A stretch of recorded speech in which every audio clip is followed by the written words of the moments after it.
Three, two, one, Ghost Face. Hey, everybody. Welcome to 321 Ghost. I'm your host face with a silent G. And if we've learned anything about ghost faces, there's always at least two, and it's always someone you know. So I'm joined by my co-host face, Natalie. Hey, how you doing? I like that. I like that. Good job. I'm doing better now. There you go. I get to be a host face too. Oh, yeah, Hey, everybody. We're talking about 1997's Scream 2 in our Scream series. Again, like we Yeah. explained at the beginning of the year, we're starting off every month, at least for the first 6 months, until who knows, maybe July they surprise us with Scream 7. I don't know. I think it's kind of unlikely given Mm, that whole shit show, but at least through June, we're going to be talking about one Scream movie a month. So, welcome to Scream 2, y'all.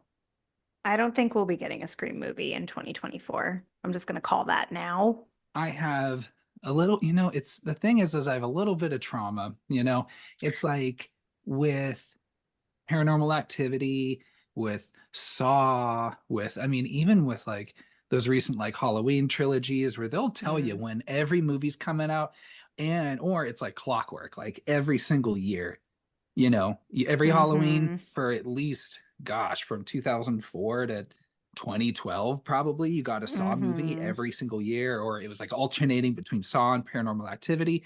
These fucking movies, you have less than a year between Scream 1 and the Which movie is we're talking wild that about, this movie is so great considering that timeline. right? Your gaps are like 11 months, 3 years, 11 years, 11 years, and then like a year and 2 months, and then question mark. So Yeah. it's very inconsistent for us as It's been a Scream it's been a fans. wild ride. So I think we really didn't know how good we had it in Hmm. 1997, being like, hey, y'all, we're getting the movie like super fucking quick. Um, Especially to have everybody return like that. Like, I guess nobody Hmm. had anything going on that There's some following big spring or names. something. Because you've got Wes Craven back to direct this. I know that Hmm. I believe he was on contract to do at Yeah. least a couple sequels. So we knew Wes Craven was coming back. And then Kevin Williamson, who wrote the first one, at the time, showrunner on Dawson's Creek, I think at this Hmm. point, Yeah, because I think he was doing a lot he was in big shit. 1997. Yeah, Hell he yeah. was hot, hot shit. Kevin Williamson. It's kind of like what we're talking about with like Jennifer's Body and Diablo Cody. Like, I don't, off the top of my head, I just can't think of like, maybe outside of like Tarantino and some others, but like where like you could like market like who the screenwriter was the way you could market Yeah, Kevin Williamson in the late 90s. so um true. so having him back, and then of course same thing, like he wrote what was it, like Scream on a spec script, and then also offered the Hmm. outlines of both of two sequels. So I don't Hmm. know how much of the outline he wrote for Scream 3 came into Mm. fruition. I don't know, but at least for Scream 2, damn it, I can't mention future movies, I'm sorry. It's But okay. I think that didn't spoil anything about the movie. thank you. I'm sorry, y'all. Scream 3 I'll exists. allow it. They are For going to for make. context, everyone, one of the rules of talking about the Scream movies is that we can only talk about, so you can say everything you want about Scream and Scream 2, Kyle, but you cannot talk about Scream 3, 4, 5, or 6. Only this time around, kind of a la, that first Ghostbusters movie. I am hooked up to a very rickety machine that is giving me electric shocks for every single time I break this rule. So we're Good. hoping that negative consequence will Hmm. uh will help a little bit. So we're gonna see how we do. Okay, so we're gonna just keep each other honest.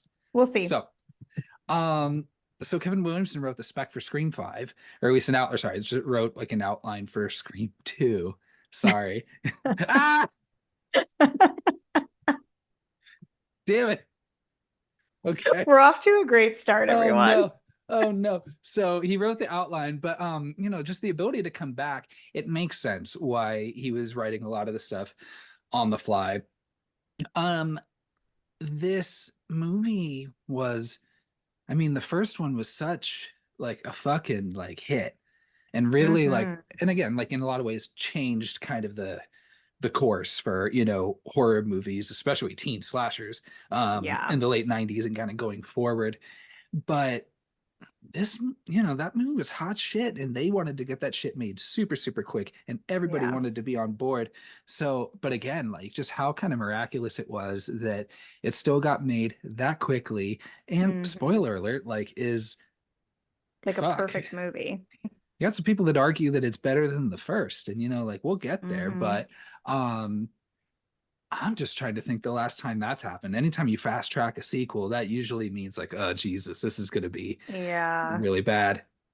I think they did the right thing because when you think about all of the slashers that had these like ensemble casts and all these things following Scream, they probably knew, like, they saw the impact that they made and were like, oh shit, we need to get on top of this and make our sequel fast before all these shitty movies start coming out and then no one wants to see Scream 2. So I wonder if that was a thought process of like, get it out as fast as we can so that we're still like leading. I might be wrong, but I think Scream 2 had like almost the same or slightly higher box office as the first, It's like it almost like exactly the same. which is wild for like a sequel for a horror movie and how high those box offices are. Like, it's really impressive and well deserved. And we've talked about before, like, one thing I love so much about these movies is the murder mystery element, which Mm-hmm. is not, nothing new to, masked slasher movies, right? They all are generally whodunits, when you get Mm-hmm. to its core. But the lengths, and the series would be known for this, but the lengths they would go to keep that mystery a secret, you know Mm-hmm. and I remember, just especially because the internet was, at least the internet as we understand it and being publicly available, was still It very was new new. in the 90s, y'all. And I just remember one of the earliest things I remember hearing about this film were all the false scripts that were getting like leaked, or all Mm-hmm. the different killers it could have been, and Mm-hmm. and then hearing like a little bit now, where like, who knows exactly what happened. I think some say that a script was leaked where it was, Derek and Hallie, and Mm-hmm. so then they changed it. But then Kevin Williamson, I mean, as recently as like a few years ago, has said like, It was all no, bullshit. that was intentional. We faked it. We actually even like faked, you know, a script where Dewey was the killer, I think. Mm-hmm. I can't think of any of the others off the top of my head, but Derek and Hallie is the one that I'm the most familiar with. Like, I think that was their like their big fake out, if it really was. Either way, it doesn't matter. It was a good way to throw people off. But like, this cast is so much bigger than the first one. The possibilities of who the killers could be are endless, and their why is endless. So like, that for me makes this one really fun. I think the who done it aspect is like a lot deeper than the first one can be because there's just so many characters moving in and out of their space. the one thing I noticed, even just in my recent watch, was that how public a lot of these kills are.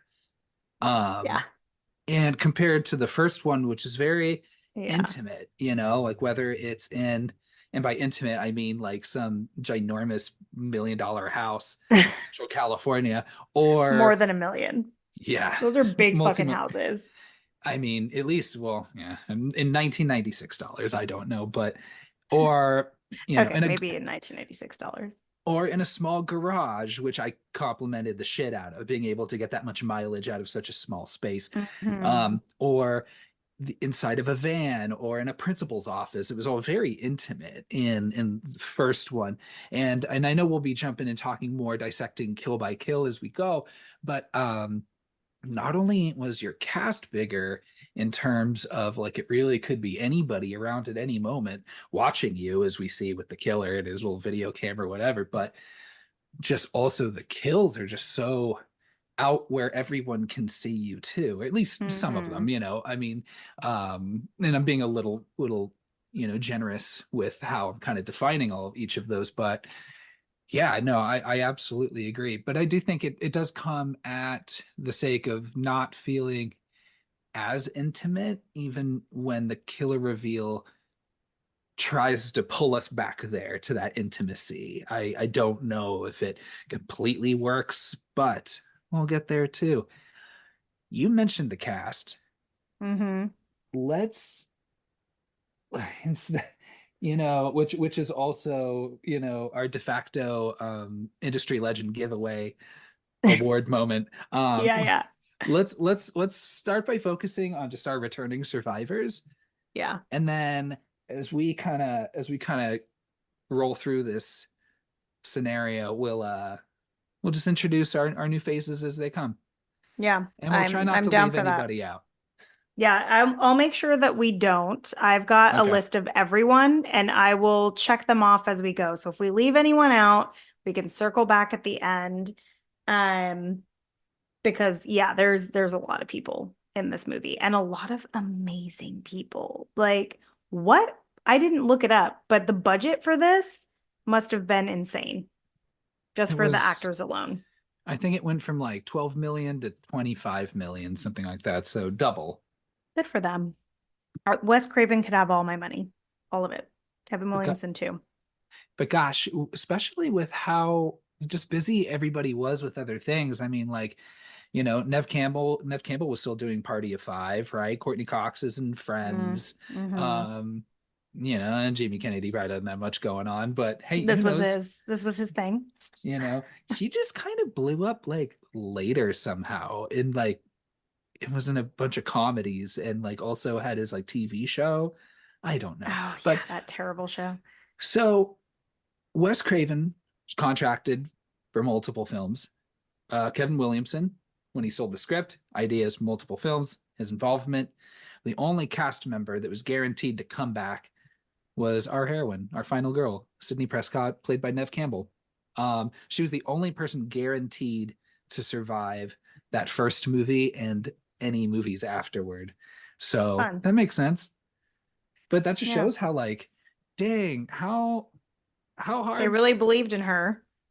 or they just really felt confident that they would make it work with fucking Courtney Cox filming Mm-hmm. Friends, right? I think even like, and then even some of the other cast members coming back, but or other cast, the new cast members, I mean, because a lot of people were on like TV, especially the who played the college kids.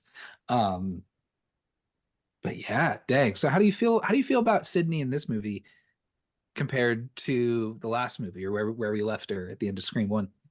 Okay, maybe I'll like kind of go. Do you mind if I go through all three, like our top three? Are Nev Campbell, David Arquette, and Courtney Cox? Yeah, let's just I'm not, gonna go just through all knock through three. them. Okay.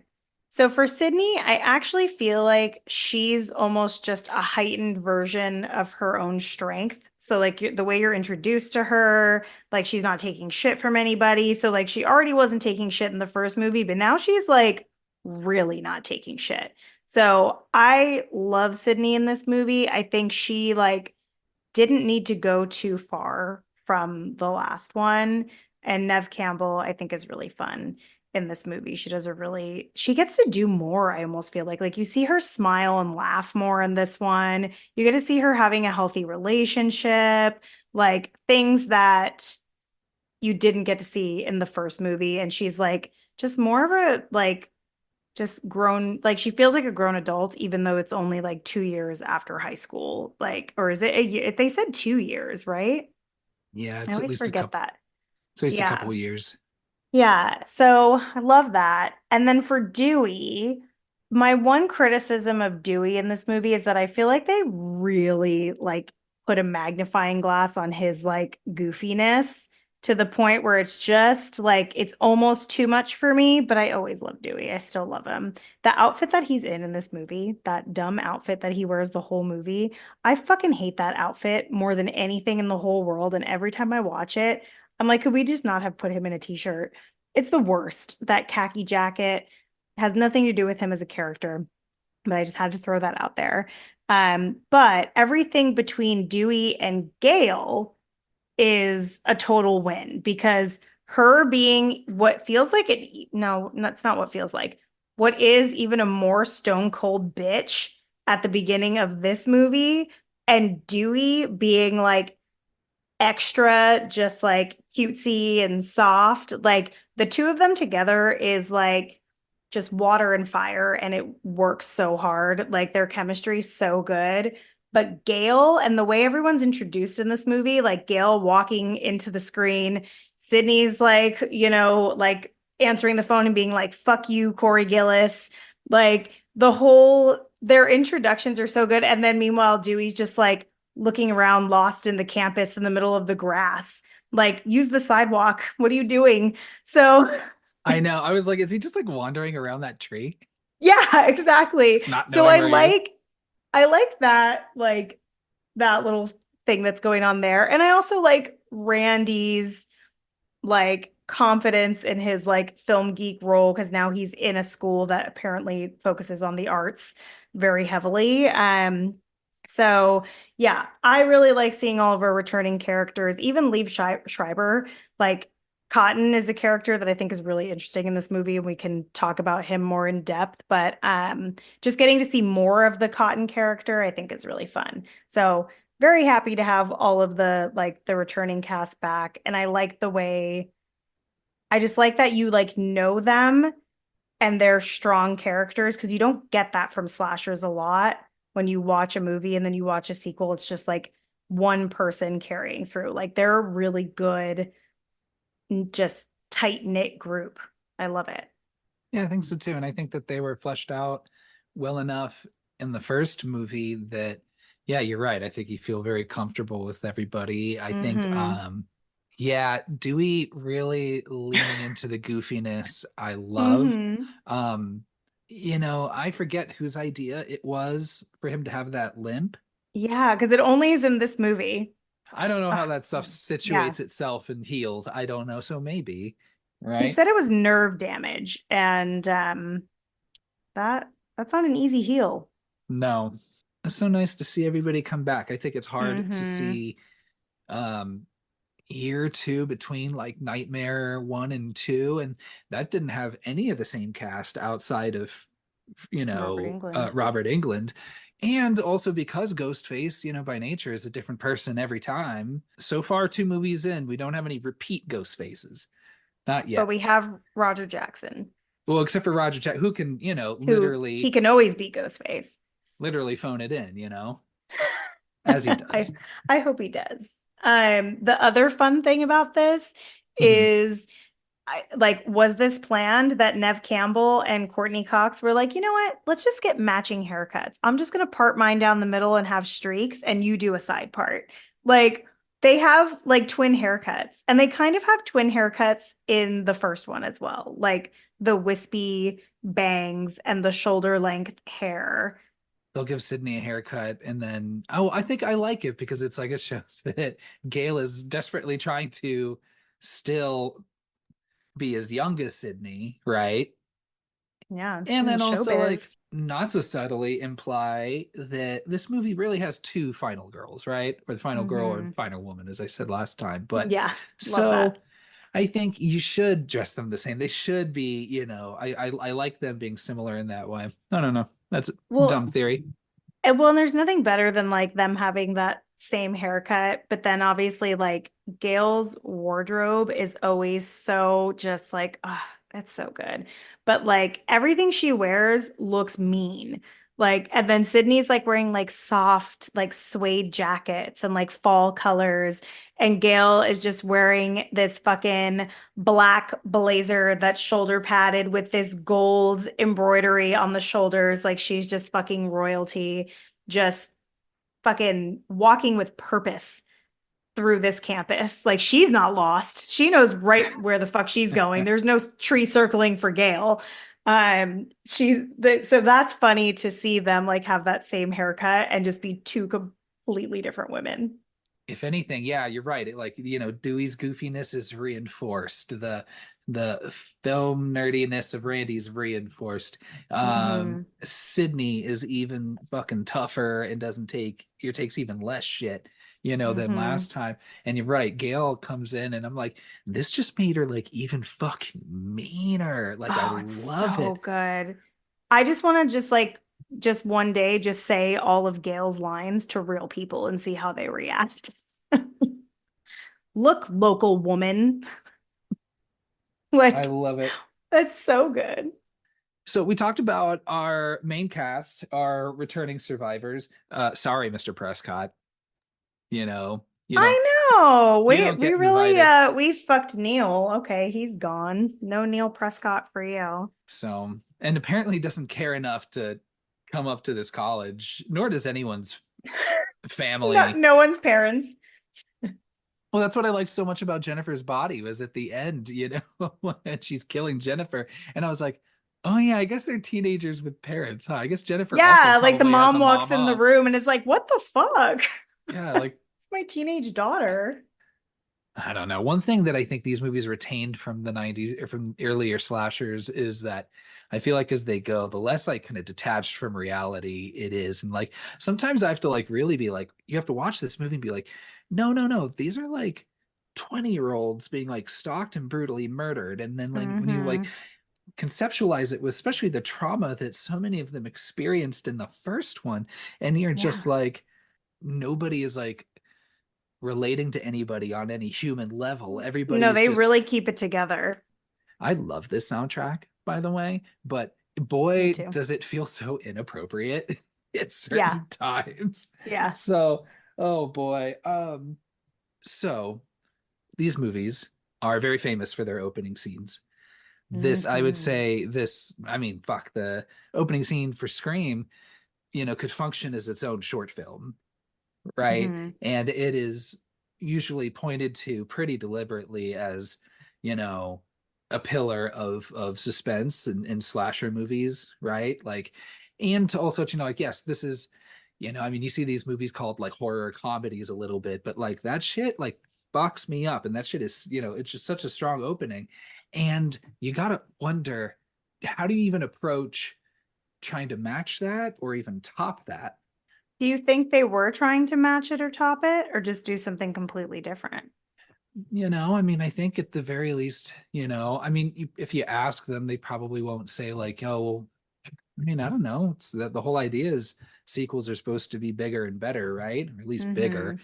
So, how do you feel about this opening as we introduce Jada Pinkett Smith and Omar Epps? Okay. I got a lot of thoughts. I hope you're ready. Also, like a lot of hate towards Jada Pinkett Smith right now. So I won't address that because we're just gonna talk as 1997. Have you Um, heard her metal band? she has a metal band. It's interesting. She was like her being in this is a big deal. Omar Epps is amazing. I love both of them. So I'm going to start by saying that I think they're great and I love them just being in line talking about how like white these movies are and like literally these like two amazing black stars are going to be killed immediately. So I think that's a fun little like nod there.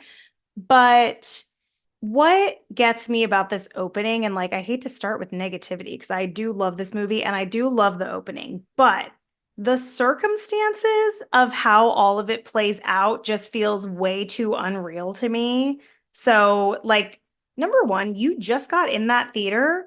Why didn't you order popcorn and get soda before the movie started? You're leaving in the middle of the first scene. Who does that? You couldn't have gone to the bathroom before the movie start. Like, why didn't we plan ahead? Like, no planning ahead. That theater's packed, yet no one's in the lobby and no one is like ordering popcorn or drinks. So there was no reason to go back out of the theater. There's a line wrapped, outside of the place, but and then Yeah, even then, you see how fucking sold out this shit is.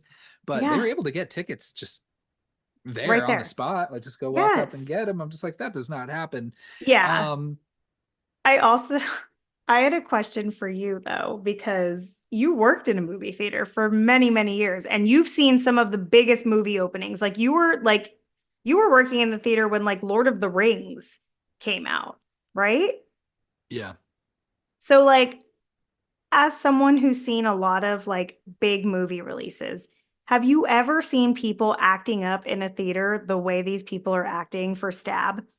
Yes. You have? For what movie? Star Wars. Really? Like people Yeah. yelling and cheering, I mean, trying like, to stab each other, trying to lightsaber each I other? I mean, spoiler alert, like circa 2002, your husband and I were practicing lightsaber moves, Oh waiting in God, line for the midnight of Attack the Clones, I'm pretty how sure. So, embarrassing. yeah, oh, very. So no, it happens and Wow. closer than you think. Okay. So, Well, that being said, Bill Stevens, Omar Epps, his death and that knife going through that bathroom stall feels very unrealistic to me. I love it. I love watching it. I enjoy the whole experience. But the more I watch this opening scene, the less it makes sense to me. However, Jada Pinkett Smith's acting when she's stabbed, the vein work, I don't even know how you get your veins to pop like that when you haven't actually been stabbed, but it's really like giving me like real life. I love the drama of it. So a lot of criticisms for this opening scene, but I enjoy the acting. I enjoy the craziness. And then like Heather Graham as Casey Becker and that whole scene of Stab is so fun. I think that was a really good fun, nod to the first one when they were saying like they were gonna, if there was a movie, like who would play you and who would play me. So I like it, but I mean, if you're gonna compare the two opening scenes, I mean, I don't think there's much like I just consider them two totally separate things. I try not to compare them because I think they have a very different vibe. What about so you? so this movie is the first to introduce the movie within the movie, the Yep. stab, right? Mm-hmm. And yeah, I mean, I think that instead of like just trying to, well, I mean, they literally do the same thing, right? By doing a fake version of the opening scene, right? Mm-hmm. That's playing alongside the real thing that's happening, which I mean, I think that's Yeah. clever. I like it. It it like they magnified the meta for sure. It's so wild to think, one, now I've seen people go that crazy for movie openings. Now you don't see it as much when it's the first in a Yeah. series. And again, this bugs me about this whole like based on a true story thing where I'm like, this is real people's trauma. Like Yeah. two teenagers, Two two years t- ago. 2 years ago, two teenage boys killed their friends, their, hapless, maybe a little cantankerous principal, and a union cameraman. And what the fuck? Like, Yeah, and then it would be like people going out and like acting that way for like a true crime documentary in a movie theater. it's like those Conjuring movies are based off real things. Mm, Even that most that's recent true. one, the Devil Made Me Do It. Like this Oh is yeah, that about one's like a wild. real like family A real who's, murder case. yeah, like someone's murdered, and then now you're telling me that like this family's traumas and yeah, the same universe as Annabelle, and you're like, what the fuck? You know? And so I'm just thinking the concept of like, man, did none of these like I guess none of these parents were able to Like sued. or even ask they change the names, so to Yeah. not just like completely give these two killers kind of what they wanted, and is Yeah. to also look at we have really made a real life horror movie, Hmm. and it's wild to me. But Yeah, I agree. so like I said, I've been in these movie theater settings. I've also been in a men's restroom, and first of all, dude, show some courtesy, man. If you're gonna, don't use the stall if you're just gonna go number one. Like, be nice. Well, he was There's waiting for those other two ghost faces. I don't know. If I was hearing that sound, I don't know if I would be as like turned on by it as he was. Was he turned on? I thought he was just being nosy. I think he was being like a little, what's this? Oh, let's check because it was I don't know if it was supposed to be like a child or It's a definitely Mickey making like a child's voice saying like mommy don't or something like that, yeah, that's I which is don't weird. it's so weird. So, Yeah. and then I'm not here to debate the physics of a knife going through that like that, but I bet sure. Gotta be some muscle. One thing that I really love, so like your opening scene of Stab, like the changes that they made to the Casey Becker situation of like you've got Heather Graham, who love her always. Industry legend. I'm gonna give Heather Graham the first industry legend award. Is that Go for it. fair?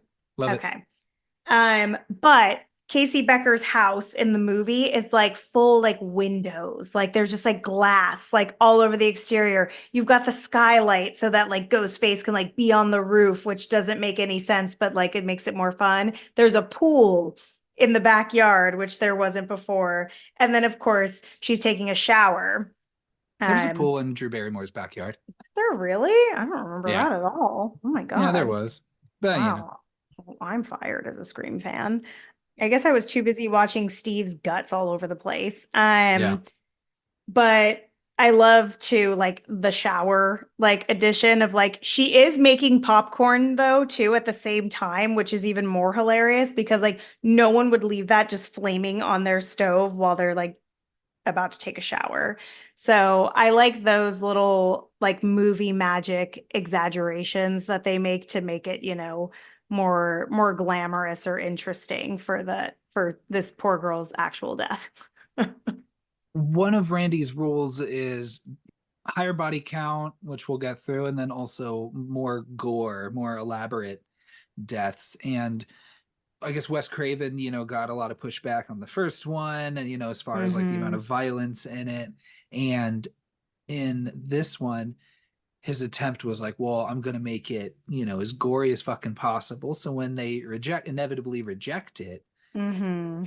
it'll be cut down to kind of what I wanted it to be anyway. And Yeah. the story goes is that the movie rating, MPAA or whatever, we're like, no, you're good. This is great. Yeah, I think I remember reading that too.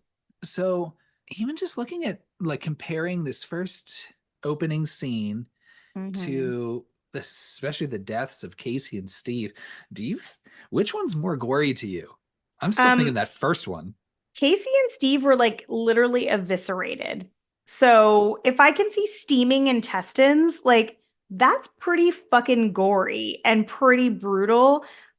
These two just got stabbed. Like you've got Phil through the ear getting stabbed, and then Maureen is just repeatedly stabbed, which, we've seen before. Like nothing really new. I mean, the stab through the ear is pretty, like, that's a thing for some people. For some reason, like ear stuff doesn't get me as much as eyes and fingernails and the Achilles that we've talked about just recently. But Ooh, teeth too. I don't do teeth. oh, teeth, nothing with teeth. Absolutely Oh. not. I just read recently that was so funny. It was like your teeth are the only part of your skeleton that you clean. And I was like, I don't like that at all. I mean, I it's don't, true. it is true. But yeah, anything with teeth, I want nothing to do with it. So I think it's more the shock factor of them being killed in the theater. I think most people walking into this scene probably thought they would leave the theater and be talking about the movie and then get killed, when they're more alone. So I think the idea is to set you up for anything can happen anywhere. This killer is very bold and honestly reckless.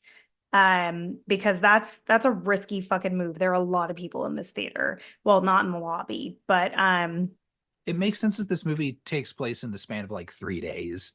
yeah. Because again, Mickey's so fucking reckless. Like Yeah. he was gonna He get was gonna caught get cut. inevitably. Yeah, for Um, sure. but kind of like I said, the first, like, it's a very public killing, public restroom as Hmm. well as the auditorium, right? Um, who thought that that giveaway was a good idea? The Like, not, costumes. yeah, like not I only. know. Also, did you know the person who was handing out those costumes? She won some MTV contest for a walk-on role. So good for her. Oh, that's I so don't know. funny. Yeah, I don't know if she gets like, if she's like, part of the guild or something now, but um yeah, we'll see. Maybe industry legend, we'll see. I don't even know her name. We'll see. Yeah, the Oh my MTV gosh. walk-on award winner. But yeah, who thought that was a good idea? Because it's like, fuck. I mean, I would think if I was Mickey, I was just wanting to go to the movie. Shit. Now, and then just found himself Yeah. with a completely perfect opportunity to kill Yeah. people in plain sight. I'm surprised he didn't kill more. And then Yeah, he afterwards, could have killed a finding out bunch. and then maybe afterwards, maybe Debbie's like, no, no, no, bro, we had the fucking plan. It was supposed to be this and this and this. And he's like, well, okay, let's, uh, Maureen, we knew a Maureen and a Stevens, Steve, that counts, right? Like maybe they just made it up, and that's why it didn't go very far. Was that he killed two people at random, two black people, was probably fucking racist too, Hmm. and then tried to be like, well, no, no, no, no, no, it'll be fun. Let's connect the dots here. So that's my working theory. Okay, the other thing that I think is really fun about this opening scene, so obviously you've got this really rowdy crowd. They're all screaming. They're like, scabbing. They're stabbing the air, they're doing all that shit. But then when it finally like quiets down a little bit and Maureen says one thing, like, girl, don't go there, they're like shushing her. I was like, I'm sorry. Are you all the same audience that was just fucking screaming bloody murder 2 minutes ago? The audacity of them telling her to hush when they were just all yelling. I'm like, no, you're in a free for all situation, obviously. This is Star Wars.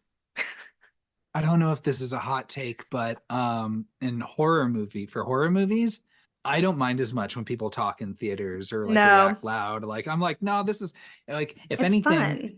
it dissipates the tension, Hmm. which is helpful, I think. But then I don't know. I like that kind of communal aspect of it. I agree. So I think going to that opening, I don't know if that would be, yeah, the most opportune way to watch that movie, I'd but be out of there. I'd be like, fuck this. This is not how I want to watch this movie. And I enjoy people talking during a movie too, because it's fun to hear someone yell out loud exactly what you're thinking in that moment. But that's too much. my last thoughts on that opening is again, you're right. I think Jada Pinkett Smith is very um funny, engaging. Yeah, she's I so fun. I love, their interplay. And then also, gosh, that last whatever effect they put on that, like that scream that she gives out, that scream that like turns into like a whimper, Yeah, and a cry, yeah, before as she's seeing everybody and everyone's starting to realize like, fuck, uh-oh, yeah, this is whatever, whatever. Um, and then when she falls dead, just how quickly and just like how just lifeless she looks. I don't know. Like hmm. it She is did great. very effective. It is a cool opening. I don't know if it's my favorite of the series, but it's still really fun. I like it. It is. It is really fun. For all my criticisms of that opening scene, like I still love watching it and I really enjoy it. And like definitely the opening kill in the first one is like amazing and could be its own like short film. But do I have more fun watching this one? Absolutely, because Casey Becker breaks my fucking heart every time, whereas this one is like just just kind of like silly fun. I feel like it's more quotable too in a lot of ways. I Yeah. have my money. I asked for your money. Yeah. Always really good. I But love that. gosh, right into introducing Sydney, who gets her, Hmm. he gets her call from Corey Gillis, as he said. Fucking We've got Corey. we've got caller ID now. A lot's changed between December 1996 and December 1997. Yeah. We've grown as a culture. evolved. Yeah. This is my favorite part of these movies is you get to watch the telephone evolve in many ways. So your cordless phone, or no, she has a corded phone still. You could hook a caller ID machine to your telephone. It was its own separate little device. So where you see it saying Corey Gillis, if only if your number was listed. So like now you know how it always says unknown. It doesn't know who's calling you. Like if you were listed in that phone book, your shit was on that caller ID. So Corey Gillis did not do his due diligence before fucking with Sydney Prescott. And I love it. I forgot that those caller ID little trinkets, if you will, existed. I wonder how that works if you're like a teenager, like calling from your like your mom's house, and it It shows says up it says as their name, your right. mom's name. Yeah. Mm, damn, you could just Hmm. frame the parents every time. Dang, I mean, they did try to frame the parent in the first one. Yeah. It'd Yeah. be So Maureen Gillis. yeah, they oh, yeah, sure. But you also introduce Hallie, the new best friend. Hmm. Also, you see that Freddy Krueger sweater in the closet? When I was watching it this time, it looked red and navy blue, not red and green. Is that just me? I could just be well, I don't know if that's a It type of looks red color and blindness, blue. the blues and greens, but I I'm just see definitely maybe not colorblind. maybe I was suggesting I might be, but I think just Oh, okay. any red and dark color striped sweater, I'm just immediately thinking Freddy Krueger. So, I'm going to interpret it as a light homage. I think it's supposed to be. I've like seen little, like hidden Easter eggs in Scream 2, and they show that sweater and they're like, it's like Freddy's sweater. Um, Oh, really? yeah. I like Elise Neal. I think she's great as Hallie. I wish, I mean, she feels very like compared to a lot of the other characters in the movie, she doesn't feel as well written because pretty much her only objective is I'm Sydney's supportive friend and I want to be in this sorority. Um, and Yeah. that's kind of it. I kind of like the like sexual tension between her and Mickey. Like I wish they would have played that up a little bit more. But I like her and I think it's believable that her and Sydney would be roommates and become friends, if that makes sense. Yeah, I like her, but you're right. I mean, I think the note is just, hey, supportive. Um, you know, you want to be in this sorority and I don't know, just protect your buddy. And just Mm-hmm. who I don't know. Would you, if you moved in and your college roommate was Sydney Prescott? No, Fuck. absolutely not. I would I'm ask like, for my room to be switched 100. I'd be like, sorry, girl, we're not even going to have time to become friends because I'm moving out. Like, I'll live off campus if I have to, if they have nothing available in the dorm. yeah, I mean, fuck, as we saw in Urban Legend, it's like the roommate, honestly, Hallie got off pretty easy compared Hmm. to fucking Danielle Harris and her goth girl in Urban Legend. That was fucked up. Seriously. So, Yeah. of course, hey, we find out that last night somebody was fucking murdered. Um, Hmm. geez, here we are. We're in it again. It's I happening. know. You know what I love about this is when they find it out, you go into full movie mode because she says, "Where's Randy?" And Hallie knows exactly where he is, like film class. Like, how does she know his exact schedule? But it's a situation where, like, in real life, I'd be like, hey, Kyle, I'm going to go now and go see Randy. But she just like leaves the room and like Hallie doesn't even like look at her. She's like watching the news. It feels very like a movie exit. Like, no one would exit a room that way. Oh yeah, when she's like, "Where's Randy?" And of course, someone, and then her, yeah, knows their schedules like that. Yeah, it's And so good. and you're right, and how she's like nods and then leaves. It is very like Vin Diesel, Fast and the Yeah. Furious, like. Yeah.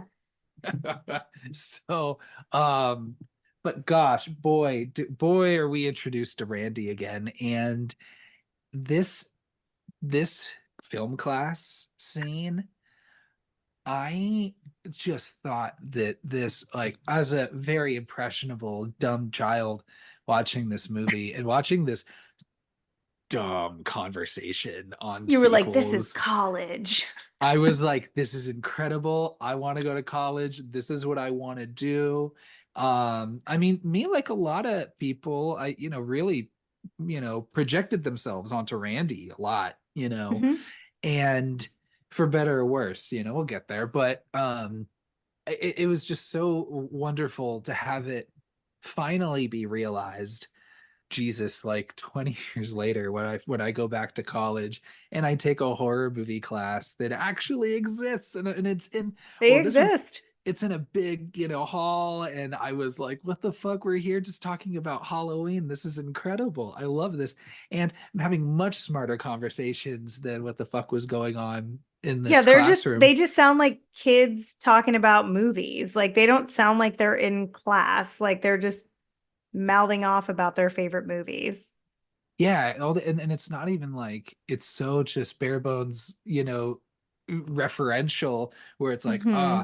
Terminator, Sarah Connor. But I'm not even trying my Yeah. whatever Your impression, Arnold but voice. yeah, but and everyone's like, oh, ha, ha, ha, ha. you know, it's this conversation you've got between Randy. You also introduce Mickey. Yeah. Spoiler alert. Timothy Oliphant, who not hot in this movie, but grows into a man, y'all. He is aging like fine wine. Sorry, here we go again. Thirsty as hell for Timothy Oliphant. But let's be real, like he looks like he's a serial killer. Oh, absolutely. That hairline and that like unhinged, like fucking Yeah. frailed out hair that he has, he looks absolutely guilty. Yeah, Randy does 100%. call it pretty early when he's going through Mm-hmm. his suspects. Mm-hmm. And you also have our boy JJ Joshua Jackson, uh, Because you know, who him and Kevin Williamson were just coming off the set of Dawson's Creek, and he was like, "Hey, man, you want to sit in on this film class?" And he was like, "Fuck yeah, Kevin, I'm my doing it." f- my favorite behind the scenes story wasn't with Joshua Jackson, but it was Kevin Williamson just saying like how much fun he had between like takes on the set playing Pac-Man and hanging out with Rebecca Gayheart and Sarah Michelle Gellar. And I'm like, What a dream! I want to do all of those He's things. living our dream. He's living my fucking dream.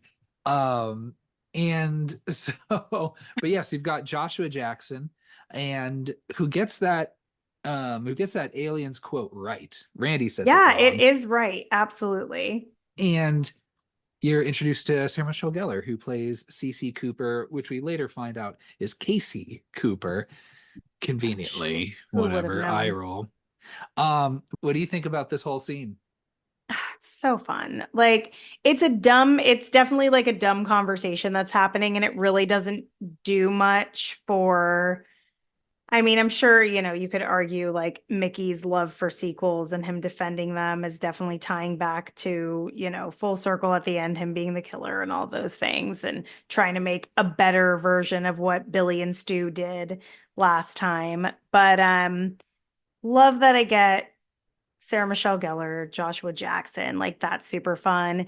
And I like that we're introduced to Randy in a group of people that share his interests, like in the same dorky way that he does. Because last time when they're sitting at the fountain with all the friends, we felt like they didn't quite like fit together. And even still, this group is a little bit questionable in on the college level, but like this class that he's in feels like his tribe. So I like that. I feel like he fits in better in college because he's like, this is my thing. Like these are my people.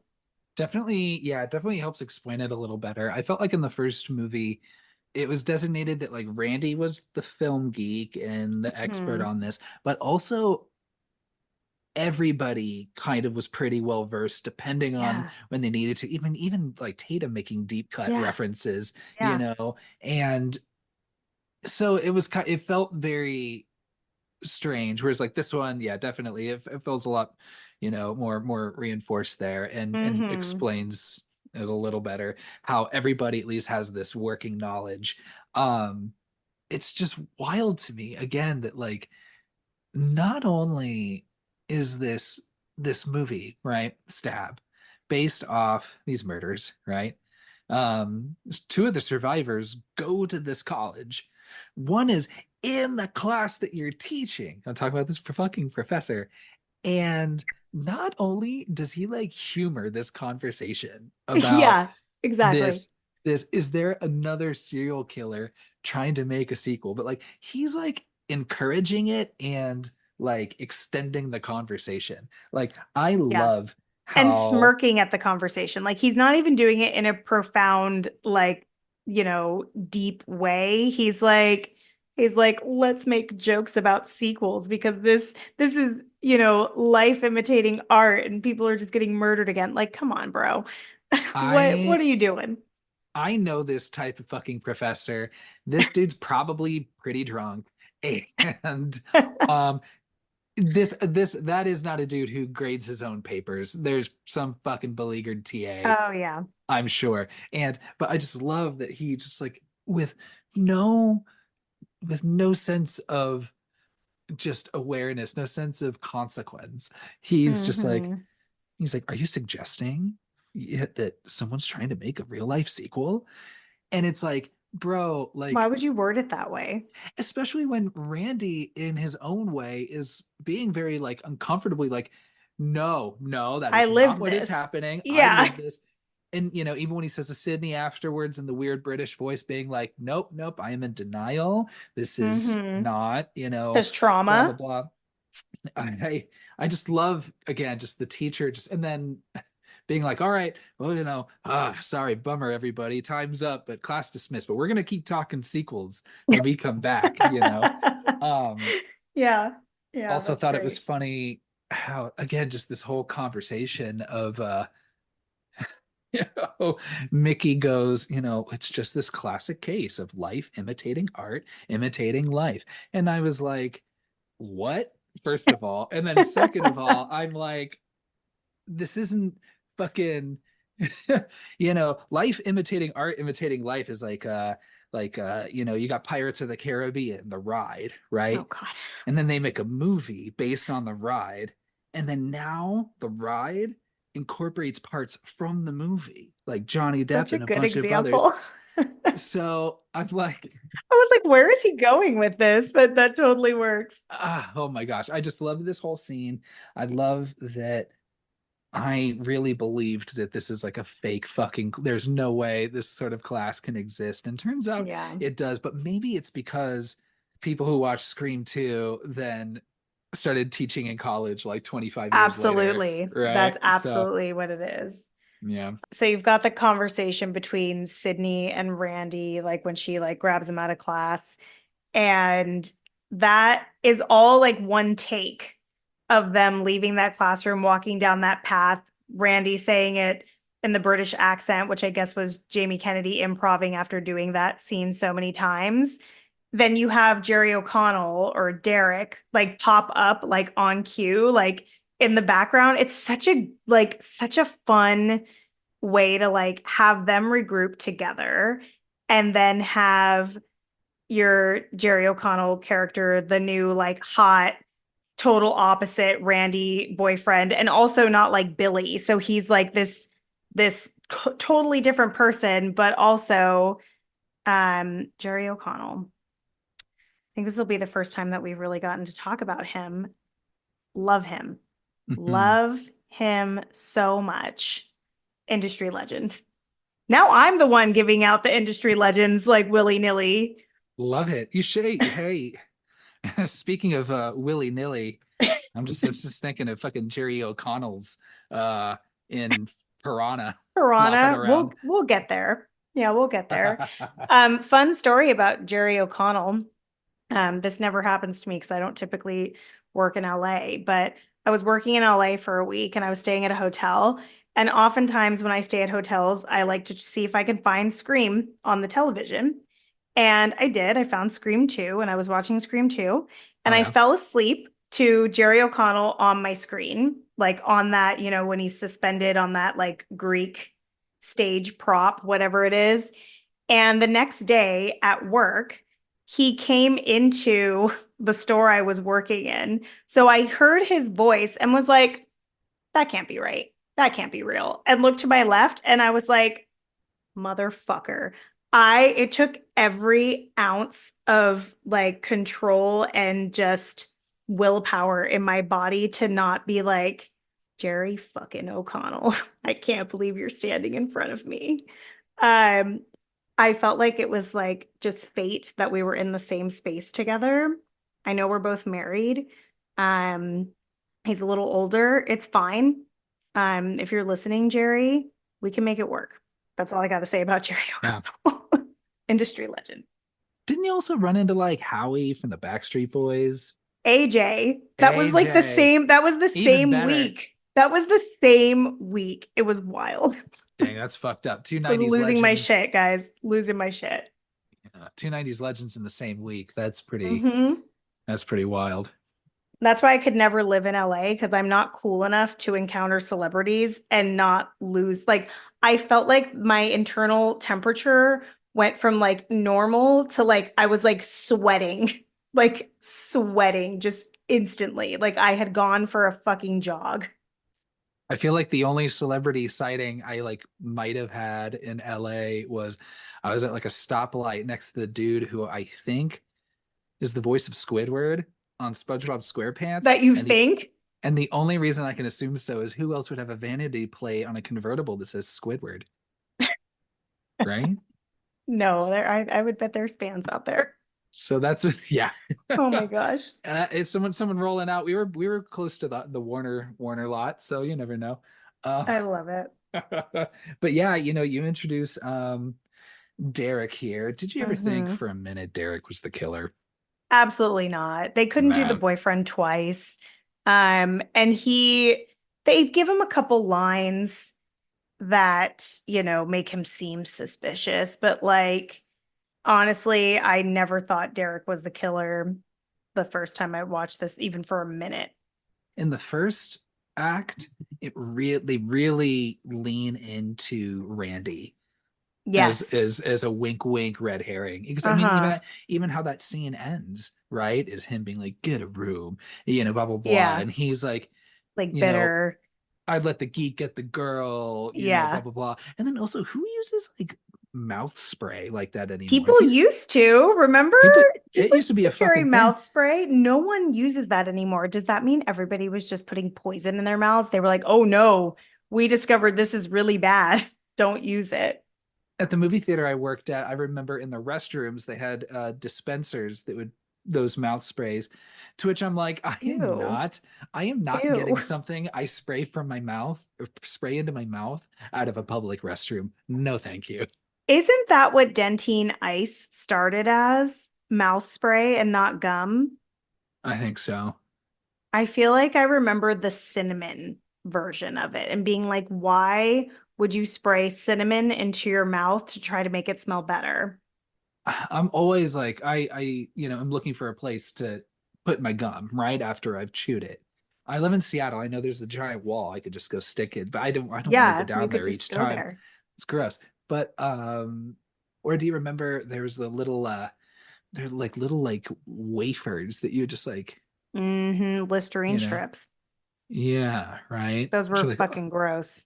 those are The very because they taste on your tongue afterwards. Ugh, the irony, gross. right? Because it would just leave this awful taste in Yeah. your mouth. Ugh. So, but but yeah, I felt like they leaned really hard into Randy for the first part, and then they lean really hard into Derek in like the second act. Hmm. And then of course, free fall at the end. But free I for think they all at also the end, kind I of mean. lean into Hallie as well because she like her like going with Sydney to like the safe spot and things like that. Like I don't feel like in that situation I'd be like, "Oh yeah, my new bestie that I've known since after the first time a bunch of people started murdering me." Like that's not who I would want to be with me. Honestly, I'd want my fucking dad. Where are you, Neil? Can't remember off the top of my head, but we'll find out if Neil ever shows up again. Um, you also introduce Gail, who's back, Now Gail's in a Mm. weird position because now she is kind of this back and forth between like I'm the reporter, I'm the investigative journalist, but now I've got people following me wanting She to, handles it so well. I mean, in the way that she just like completely just like, Is like, fuck you all. undresses fucking Debbie Salt and Love just it. I don't know how you maintain that fake identity like that, but I do think it's hilarious how absolutely she could totally sit front row and be Billy Loomis's mother and Gail Weathers, even though she wrote a whole fucking A book on whole all of this book.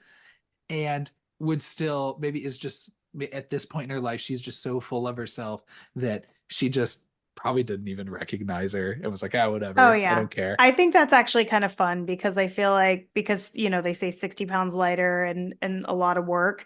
And I think to myself, I'm like, okay, you could make yourself look really different, like haircut, clothes, plastic surgery, weight loss. But I do love the idea that you just brought up of Gail just being so fucking full of herself and her own shit that she's just like, okay, Debbie Salt, whatever, like doesn't even realize that that's Mrs. Loomis. I think it's super fun. And I also like that they found a way to have Debbie Salt at every kill scene, and it makes sense that she would be there because she's a reporter. That's really fun too. And I also like her shade like towards Gail after Cece dies and she goes, "Oh, Gail, you're just getting here." Like Hmm. like you're fucking late, girl. I just I love it so much. I love every interaction between Gail and Debbie Salt is so good. Well, especially when you know that she's the killer and it's like Yes. so she's not like just like taunting her professionally, right? Yeah. She's She's fucking with her right. You've got Dewey circling that tree. You've got the group.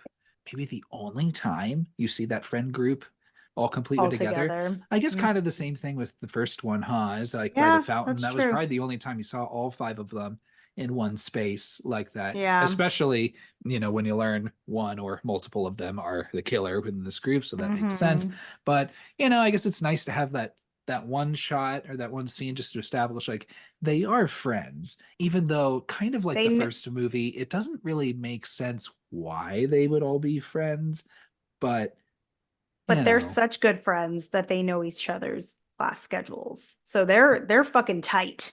They're a tight yeah. group of friends. They're not just like casual friends. I was gonna say, see, I would understand if Sydney and Randy knew each other's schedules, that Hmm. Sydney would know because like say like hey Yeah. we're survivors now, we gotta stick Hmm. together on this. Of course Randy misinterpreting that as being madly in love with her, but at least they do he does plant that seed in the first one, like when he says like, Yeah. do you think I got a shot at her, blah blah blah blah blah. Yeah. So you He know refers to himself as the unrequited love slave of Sydney, which I think is kind of cute. in the second one, not In in the the second first one. one. Yeah, Yeah, yeah, yeah, yeah.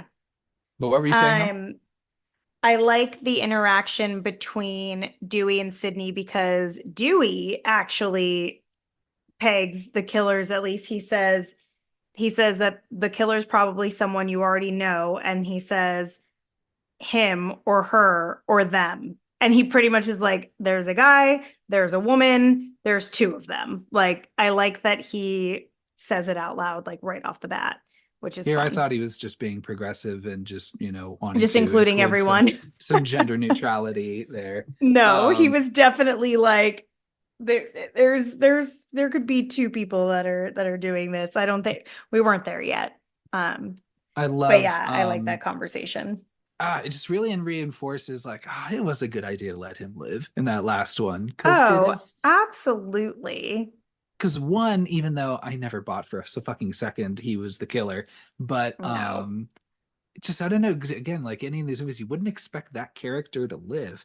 Mm-hmm. But I do Yeah. love how Gale is introduced to each of them. Of course, Mm-hmm. you've got kind of a repeat of the first punch that they had in the first one, when she backhands her, and Oh, I love that she says, "I'll share with you." I love it. So And again, good. just how fucking cold she is, where she's like, even with everything they've gone through together, she's like, Hmm. Sydney, hey, how are you? Let me get a couple questions with you. Oh yeah, here, by the way, here's Cotton Weary hiding behind some other The tree. guy you Uh, falsely accused and put into prison. No, I think that's such a good way to show that Gail has grown as a character in the wrong direction. Like she moved, she like progressed as a character, but in an even more awful way. So how I interpret that, because I'm always Team Gail and I love that she's a horrible, horrible woman, but also with a heart of gold, is that she went through a traumatic experience, and her way of dealing with that is just leaning into her work and not caring who she fucking steamrolls in the process. So I'm always going to defend Gail. I thought that was a bitch move. I loved it. Even Cotton was like, "What the fuck, Gail? I thought she knew this was going to happen." Like, but Cotton's character, so he goes from being like sweet here to being a weird creep because we have to make him a red herring as well. And then he goes back to being all sweet and dumb again. So like a lot of inconsistencies with Cotton. I outside of just being another red herring, I don't know if you needed to bring Cotton back at all. Um, but again, just still just to keep as many red Another, herrings as you can. yeah. And I love Liev Schreiber. I think he does such a great job in this movie. Yeah, I think so too. Yeah, he is really creepy, real touchy, real weird. Mm-hmm, mm-hmm. Um, yeah, I mean with Gale, I'm like, kind of like what I said with the first one. I think there's two ways, there's multiple ways to be a survivor, right? There's Mm-hmm. the way Sydney does it. I get it. And then also Gale just, hey, being cold and fucking unrelenting. Hey, that's how she survived the first one. So why wouldn't Yeah. she double down this time? Double down. And I don't know, fuck, I get it. And then also like the shit she says about Dewey in that book, like she isn't wrong, She absolutely is not wrong. Like right? she took the information and what she saw and she wrote it in a way that people would want to read about it. He did have a Barney Fife-ish presence. Yeah, He doesn't even absolutely. deny it. He's like, well, maybe I just use it to do this and this, which he Yeah, doesn't. I love when he that like run-on really. sentence. Oh yeah, when he really tries to stand up for himself and when he Yeah. tries to um come up with some like comeback, like it's always so bad, but he's so good. But again, he sells it really well. I, Yeah. I love it. I really enjoy seeing Sydney be this like outsider almost in her own environment, because you've got like her roommate who wants to be in the sorority, her boyfriend who's a frat boy, and neither, like, that's not like the type of world she wants to live in. And then you have fucking the best, world's best sorority girls in the entire world with Rebecca Gayheart and Portia de Rossi. Whoever casted them deserves some sort of like Nobel Peace Prize. I don't know if they give those out for this, but they should. Did we give Rebecca Gayheart an Industry Legend Award yet for Urban Legend? Oh my gosh, we did. We maybe didn't. All right, well, let's She just gets make one sure. now. She Yeah, gets one yeah. now. Yeah, Rebecca Gayheart, industry legend, gorgeous, amazing actress in so many fun movies. Yeah, she's fantastic.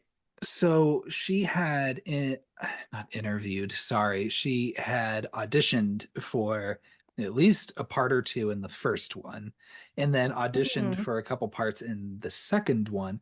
Um, she auditioned for Cece's character, mm, obviously going to SMG, Um, I'm just glad that they recognize like, okay, maybe these aren't good fits, but let's make sure you got a role in here somewhere. Let's mm-hmm, let's let's figure out a way to get you in here. And then hopefully, hey, that was a springboard into Urban Legend, which I think is a very fun movie. And she mm-hmm. is the The scene best stealer part in of that that, one. the best part of Yeah. that movie for sure. Yeah. Yeah.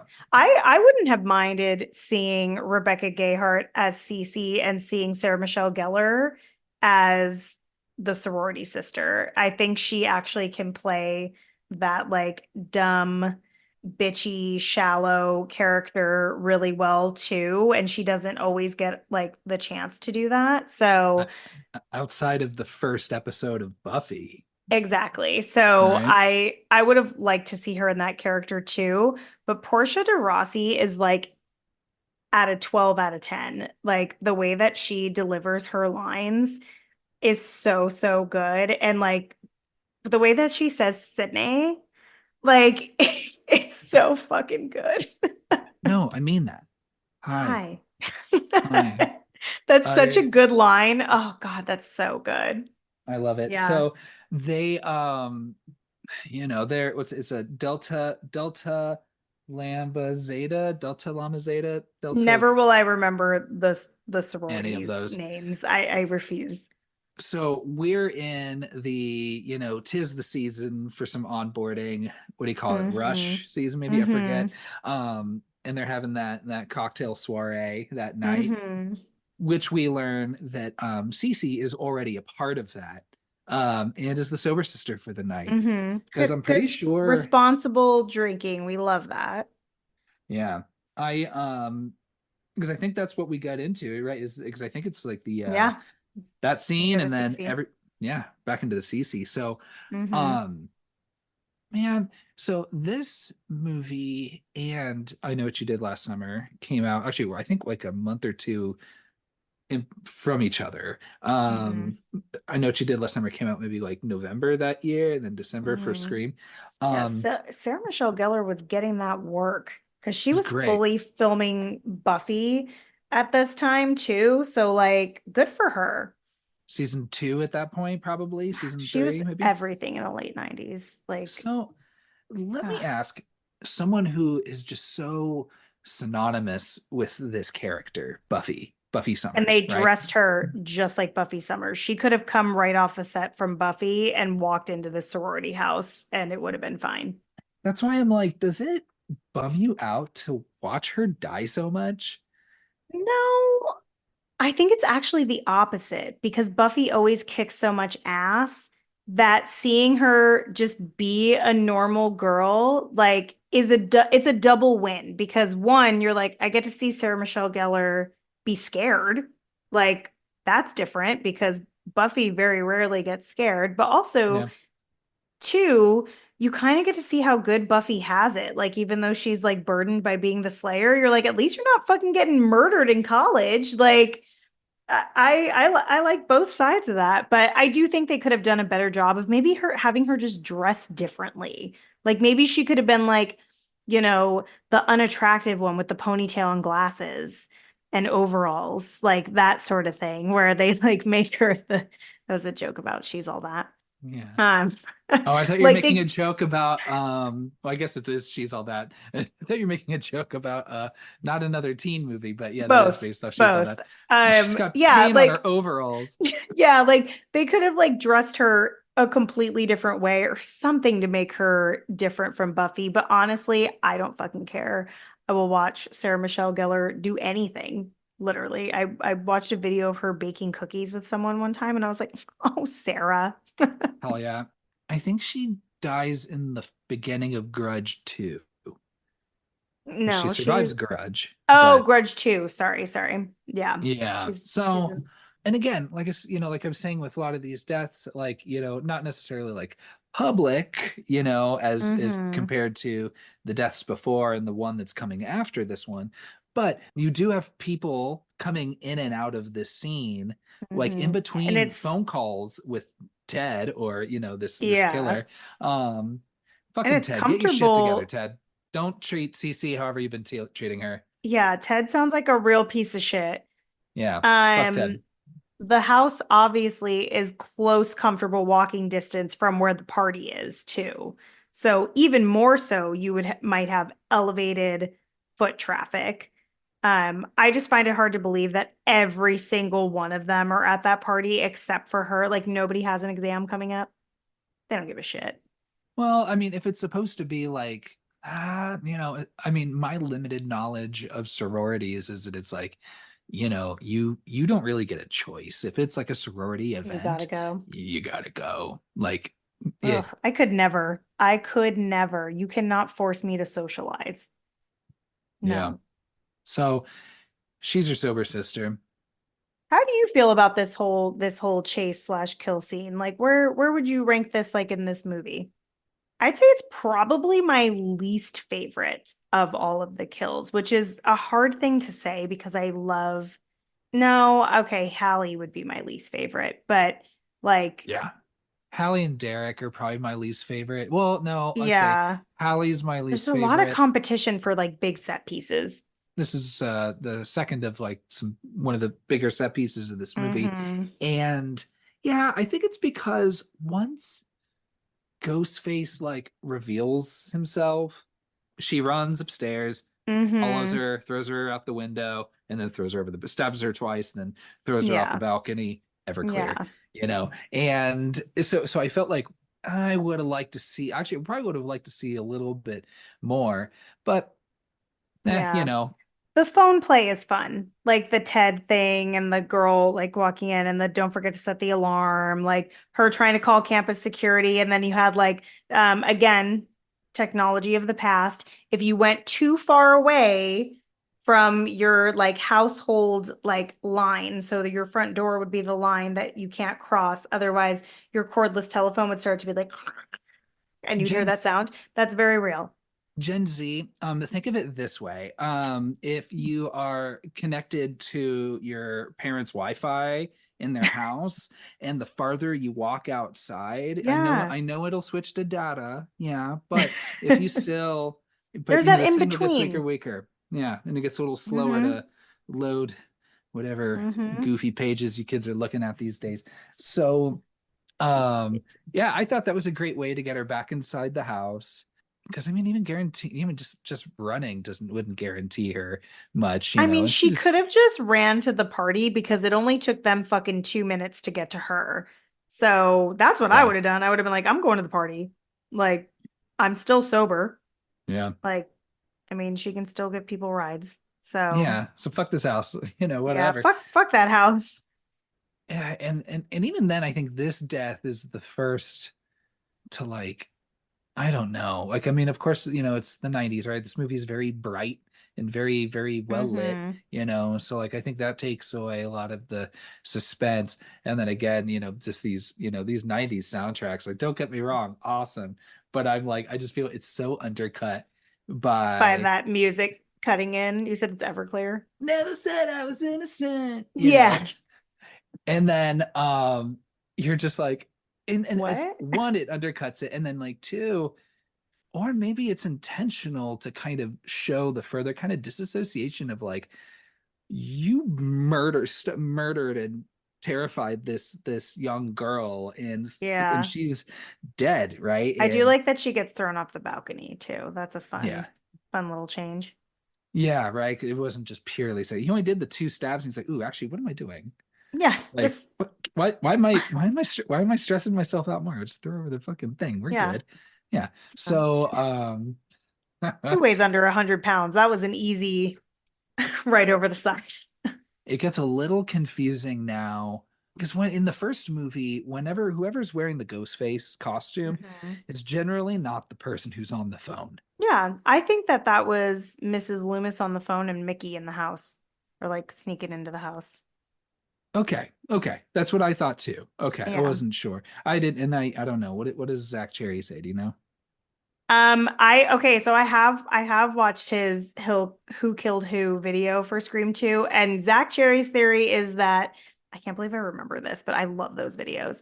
Um, is that Mrs. Loomis made the call and Mickey is the one in the house because he's there are times where he's sneaking around and still talking on the and they're still talking on the phone. That's what I thought. So Yeah. you wouldn't be able to speak full volume into the phone and be running around the house, which you don't think about like the first time you're watching it, like you're just kind of absorbing so much fresh new information. But when you've seen this movie as many times as we have, you do start thinking about little technicalities like that.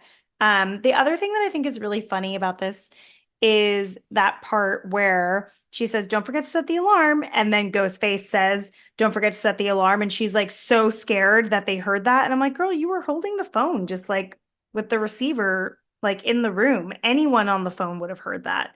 Like she said it at full volume.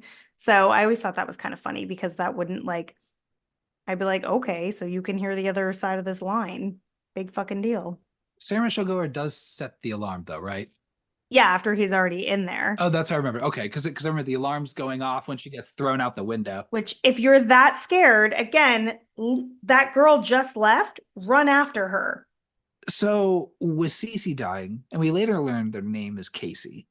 Mm-hmm. So this is and effectively the end of this trail of Ugh. killing people, like doing this purely copycat murder Mm-hmm. situation. And I guess yeah, it's because I'm thinking like why the fuck does Debbie want to you know want to kill Cece? I don't know why she'd want to kill Phil and Maureen either, outside Mm-hmm. of unless this is like Mickey, like I think that's like Mickey's part of the things. I'll do the kills for you, or we'll get to Sydney, but let me do my thing Let leading me up to fuck this with point. her. Let me like be an official serial killer. Like I think he wanted that title. He wanted to beat Hmm. Billy and Stu's body count because the sequel has to be bigger and better. So I think that was the whole plan for that. But also with that name situation, like just to go back to that real quick,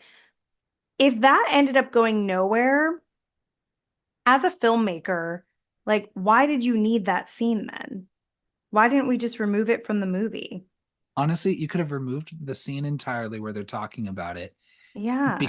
and you could have just kept the movie intact. And honestly, I wouldn't have thought, oh, that's Maureen. Oh, Phil Stevens. Steve. Oh, because you're also separating out, you're including Steve with Maureen, and And then nicknames. and nicknames, right? So you're like, why are we even doing this? I mean, you could just have those be their names, not have the scene, and it would just be some throwaway IMDb trivia is like, oh, tee hee hee, nudge nudge Yeah, wink like it's wink. like a fun thing that like Wes Craven was like, I wonder if anyone would notice, yeah, So like them they being credited as those full names. right. That would have been And more fun. yeah, just to find out like in the credits after the fact or something. It'd be Yeah, yeah. that'd be fine. But Yeah. so otherwise, if it has nothing to do with that, and I don't know, I think especially coming it just again feels very like both with Mickey and Randy, just these, incel vibes from both of them Oh yeah. and a very misogynist, very like I guess we're watching it now, especially in the context of that classroom scene. I'm like, did he just kill her just because she fucking embarrassed him in film class?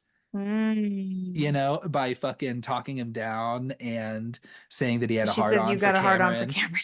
Yeah, and like, and so then probably. I'm just like, is this just some sniveling little fuck who didn't like how a Yes. girl made fun of him and I barely, think and then, yeah, Mickey is ugh, totally just, I mean, obviously he's a killer, like he's a total piece of shit, but he just fits a profile of, and even like Mrs. Loomis like makes the, he just needed a little nurturing that like only a mother could give. Like he probably has a terrible relationship with his mother, like which is a very common thread amongst white male serial killers. Like he feels like the type to have some animosity towards women. um, I mean, and obviously, just wants to murder people in general too. But I yeah, think like he Mickey's the worst. He's the fucking worst. And and I like how you mentioned like maybe yeah, like he didn't have a maybe a maternal figure in his life. So when he's going to see Stab and he's just having a bit of an episode, he just needs somewhere private to be. He goes into a bathroom stall and Yeah. just starts reliving his trauma. Mommy, mommy, Oh my don't, mommy, gosh, mommy. yes. Right? And then so maybe he wasn't even intending on killing anybody that night. Look at us creating a whole new Right? theory on Mickey and his history. I think we're doing great things here. So, but yeah, just watching, Sarah Michelle Gellar's death again in this context, you're just kind of like, it just makes that extra level of ickiness I didn't with even think with about that. Mickey. That's a fun connection. I like that, Kyle. then it moves into the attack at the other house because now everyone has moved to the crime scene. You get Gail's amazing moment where Joel, her cameraman, who we haven't even touched on yet, he might be one of the best characters because he's like he leaves the situation. He's like, fuck this. Um, Smart move. You'd have a little bit at the party where, I mean, Timmy Oliphant's back because then they're talking Mm-hmm. about like, well, what about Empire Strikes Back? And Randy's like, oh, well, that's part of a planned Part of a trilogy. trilogy. And then I'm Mm-hmm. like, bullshit, dude. If I you're all gonna I let, agree with him on that. I actually agree with him on that because those I were those not like written all together as a trilogy. Am I wrong? I don't know a lot about Star Wars, so really, am I wrong? if anything, the outline of it is, so are we saying then by his own rules is Scream 2 not a sequel and part of a planned trilogy? Because it was. Hmm. Interesting. Interesting. So another Pirates of the Caribbean situation. Yes, this movie breaks its own logic quite a Oh bit. yeah, for sure. But I'm like thinking like, hey, if you're gonna let The Godfather Part 2 count as a sequel, but Empire Strikes Back not, get the fuck out of here, whatever. So, um, Mm. and then just I don't know how I missed this joke. It's this throwaway one from Rebecca Gayheart, but like when they're trying to sell the sorority, saying like Hmm. like we're sex positive. It's about being responsible and this and this and this, Yeah, and then yeah. Rebecca Gayheart just with just the most authentic concern in her eyes says, "Harmonica style, okay though?" Yeah. And she's like, oh yeah, oh yeah. And then I Of had to put course. two and two Yeah. together and see how a harmonica is played. And I You was didn't know like, what that was? That's so funny. no, I'm so dumb. But I I thought that was love that. It's a those that's a really good joke. Yeah. And also another fun thing about this party scene is that Matthew Lillard has a little cameo. He's one of the party goers in the background. I always forget to look, but isn't he like 3 feet taller than anyone else too? Yeah, Like, he totally stands out. And a lot of people think that's why like Stu survived because Matthew Lillard is just there. And I'm like, no, he was just nearby, probably doing Scooby-Doo or some shit. And you know, I don't think that lines up, that timeline, but whatever. The part he w the yeah, role he was born to play. But yeah, he pops up in the background, which I think is really fun. kind of a little bit, kind of echoing of like, like you're at a party, you find out someone's dead, everyone runs to the new spot and then leaves the house empty. Kind of like, hey, Hmm. when they found this Principal Himbry dead.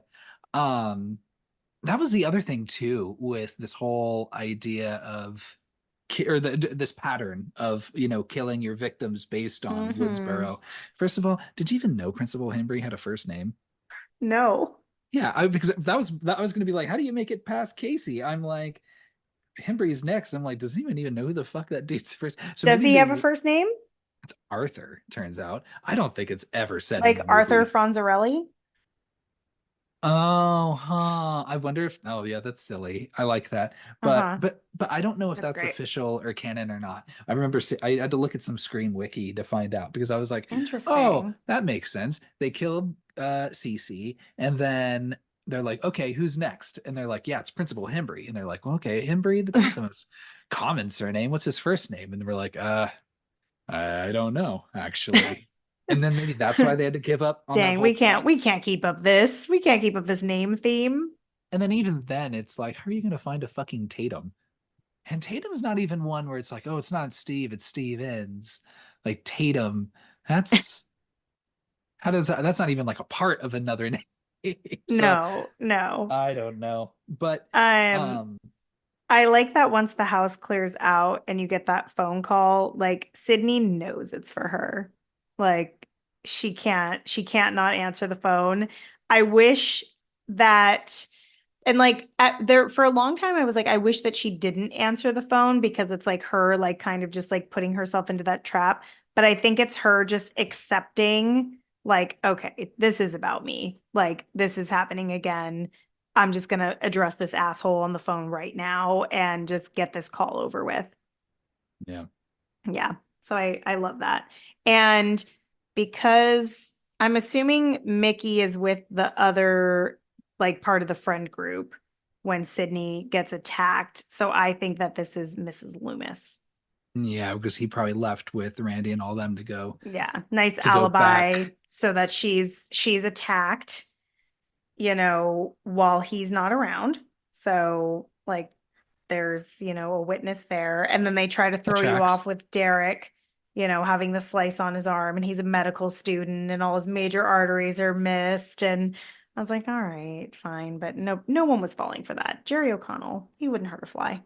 I love the back and forth between him and Dewey after the fact when, first of all, like this is like a young college student who's like allegedly been attacked and was, Yes, and yes. like and Dewey's just standing there like while he's getting his wounds cleaned, in the sheriff's station. I don't know where they ended up, the hospital, where he's Yeah. like, pretty convenient how no one saw you get attacked and he left right before I got there. And then, Derek's just like, pretty fucking convenient that you showed up right after the killer fucking left, huh? And then Yeah. and then Dewey's just again like can't come up with a good comeback, and he goes, "It is, it is, it I is love pretty that Dewey convenient." can't come up with the comeback ever.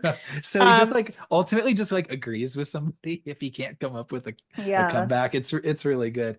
It's also fun because the sheriff is David Arquette's dad, Yeah. which I like too, because they have their little exchange at one point on the stairs where it's like sheriff and he's like Dewey. And I'm like, oh, that's so cute. Um, How are they letting Dewey, and more so, how are they letting Gale like in why are the you a shit? part of this investigation? Yeah, especially when you two are not only targets, but honestly suspects. Persons of interest for sure. Yeah, Like, why would we be showing you our whiteboard with yeah, our little yeah. yarn in our pictures, blah blah blah. But Not the so yarn wall. This then moves us into the cafeteria. Is that what? pretty much we'll get there. We do have a couple Derek meeting, talking with Sydney and talking shit on the Delta Lambda Zetas or whatever. And I'm like, bro, get the fuck out of here, dude. You're in a fraternity, dude. You have no right to talk shit on Yeah. them. Get the fuck out of here. I mean, maybe it's Um, because they're so like over the top. Like, I'm surprised these girls got into college, like party hard that like he's like making fun of them even more because it's clear that they're there for a good time. hey, they're getting their curriculars. They're also in that play, which is weird. Um, Everyone's in but that play. everyone's in that play. But I'm assuming this is like a fine arts college institution from how much everyone is involved in film and theater. and also a medical school.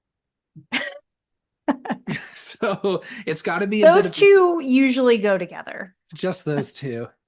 Um, you have a couple, like I think honestly the only time you have like well, I mean, until the very end, dialogue between Mickey and Sydney, when they're both sitting there, Mm, after, a lot of the kids are being interrogated after the attack.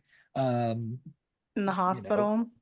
Mickey, we're just not believing for a fucking second. He's like, "Oh yeah, we're here for you, Sid," and blah blah Hmm. blah blah. And this is all gonna work out. When I'm like, dude, you look evil as He shit. I know you're the killer. Get the he fuck out of totally here. does. And when Hallie asks him if he wants coffee, like his exaggerated like head shake, like, no, coffee would be disgusting at a time like this. Like it looks very like over the top, like the way that Yeah. he shakes his head no.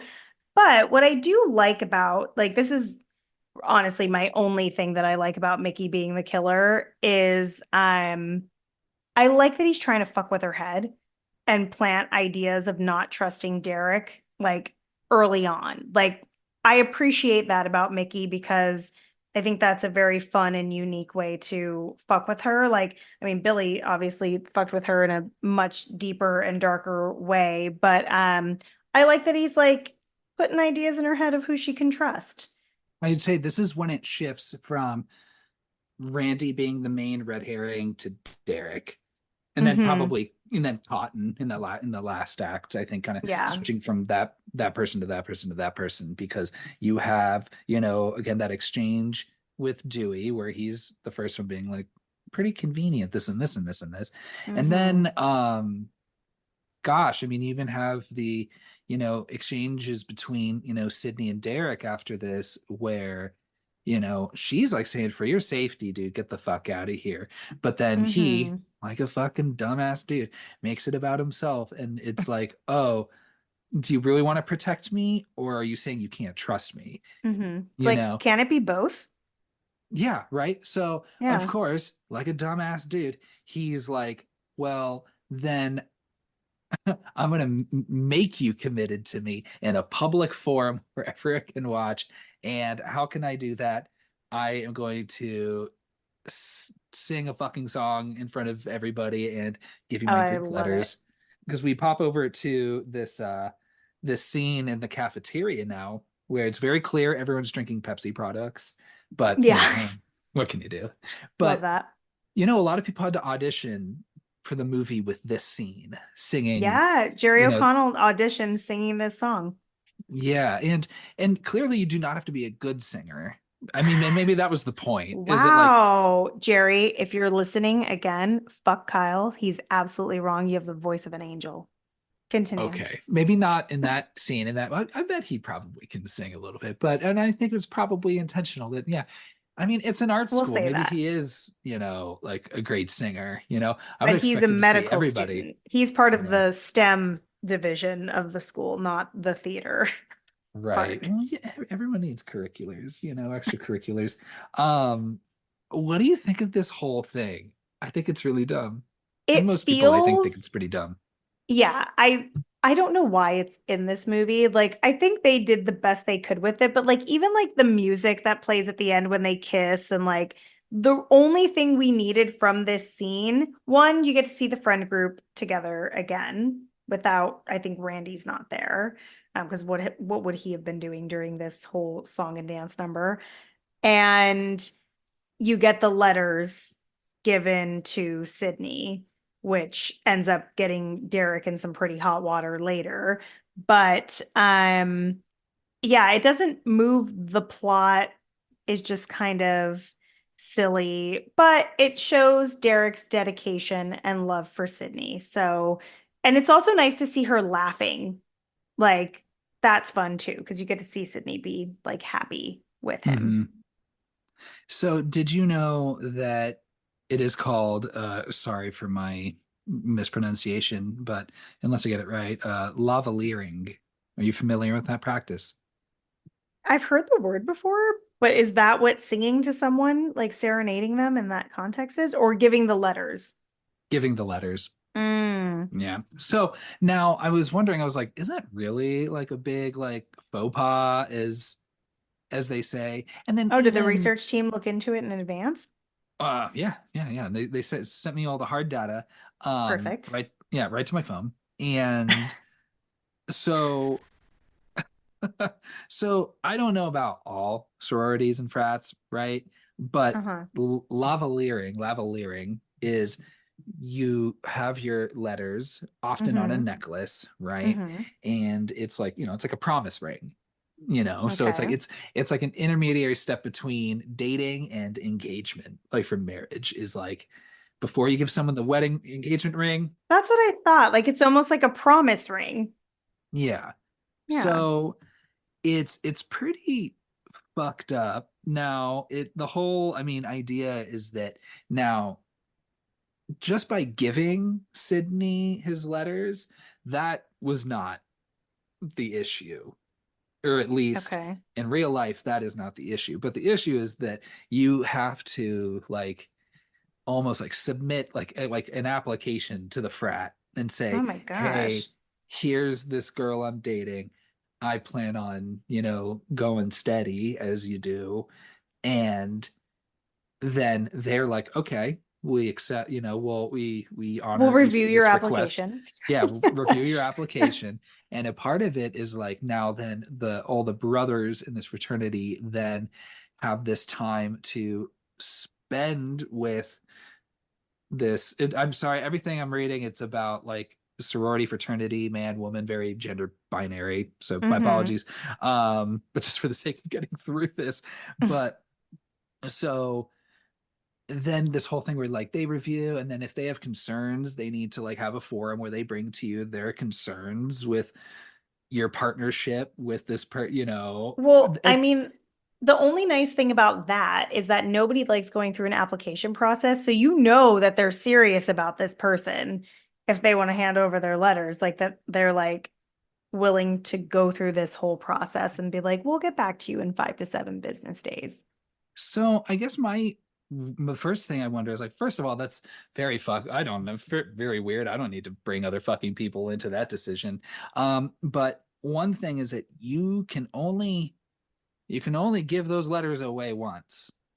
Oh, First of all, how committal are they to that? Because are you going to tell me there was never been in the history of mankind where you're like, oh fuck, bro, I made a mistake. She sucks. they're Like, like, nope, I need those no take letters back. backsies. That's Yeah. gonna be your fucking wife. And then I just wondered, like, I don't know, are there any sororities or fraternities at like Brigham Young University? I don't know how that works if you're only supposed to be committed to one person, but I don't know. Dumb Yeah, joke. So, yeah, of this whole course. scene, it's it also just feels weird where like of all the songs, especially in 1997, like, is she gonna know this Partridge Family song from like Everyone knows that song. not, I don't Or think at in least in that the way. 90s, like maybe not now, but like then, like I knew that song as a kid.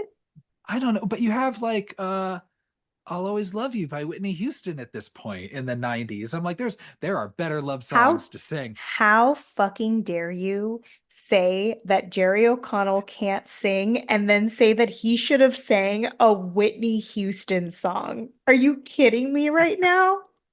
Oh, You so are you saying that Jerry O'Connell is not okay, there's as a difference talented? between being able to sing and like choosing a song that Whitney Houston is famous for performing. That's fucking wild.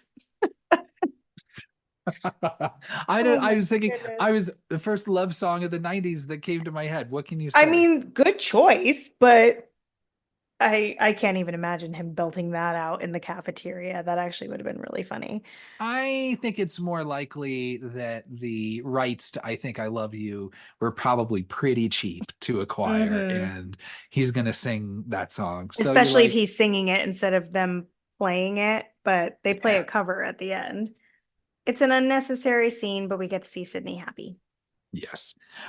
So we go from there to Dewey and Randy, Ah, clearly having Baskin Robbins.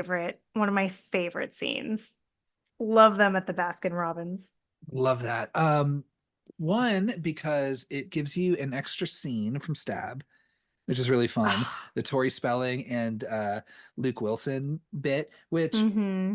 of course, very obvious that they chose that scene to show because it brings up Billy's mother multiple times in that Mm-hmm. conversation. So to just Mm-hmm. kind of like put that seed and remind you, like, Smart. hey, there's some things right in front of you Mhm. that if you're paying attention, some threads you can follow. And you Um, get Nancy O'Dell. Not to spoil anything of the future, but she's a survivor too. She's coming back, y'all.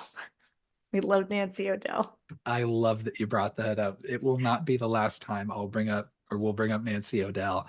And she says, ooh, I love scary movies. I love it. So, I talked about it a little bit. Randy and Dewey are kind of going through their suspects.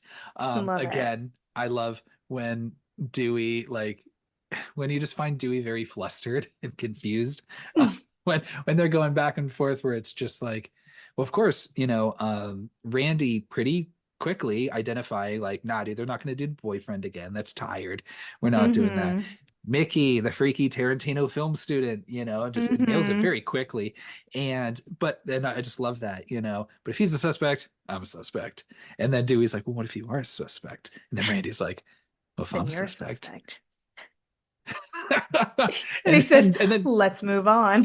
yeah, Dewey's like, let's move on. And then when he starts saying, let's move on and then you can tell he's like, just the look in his eyes, you can tell like just the the wheels that are spinning in his head, because then it also like his eyes where he's really struggling to come up with somebody else he can think Yeah. of, you Yeah. know. But I love this. Randy also brings up, you never see David Schwimmer, or at least No. not yet. To see David No. Schwimmer as Dewey, but he I wish they would does. have I wish they would have done that when like the age matched so we could have seen it. That would Yeah. have been fun. Yeah. You know what I'd like to see? And I don't want to spoil anything for any movies. I won't.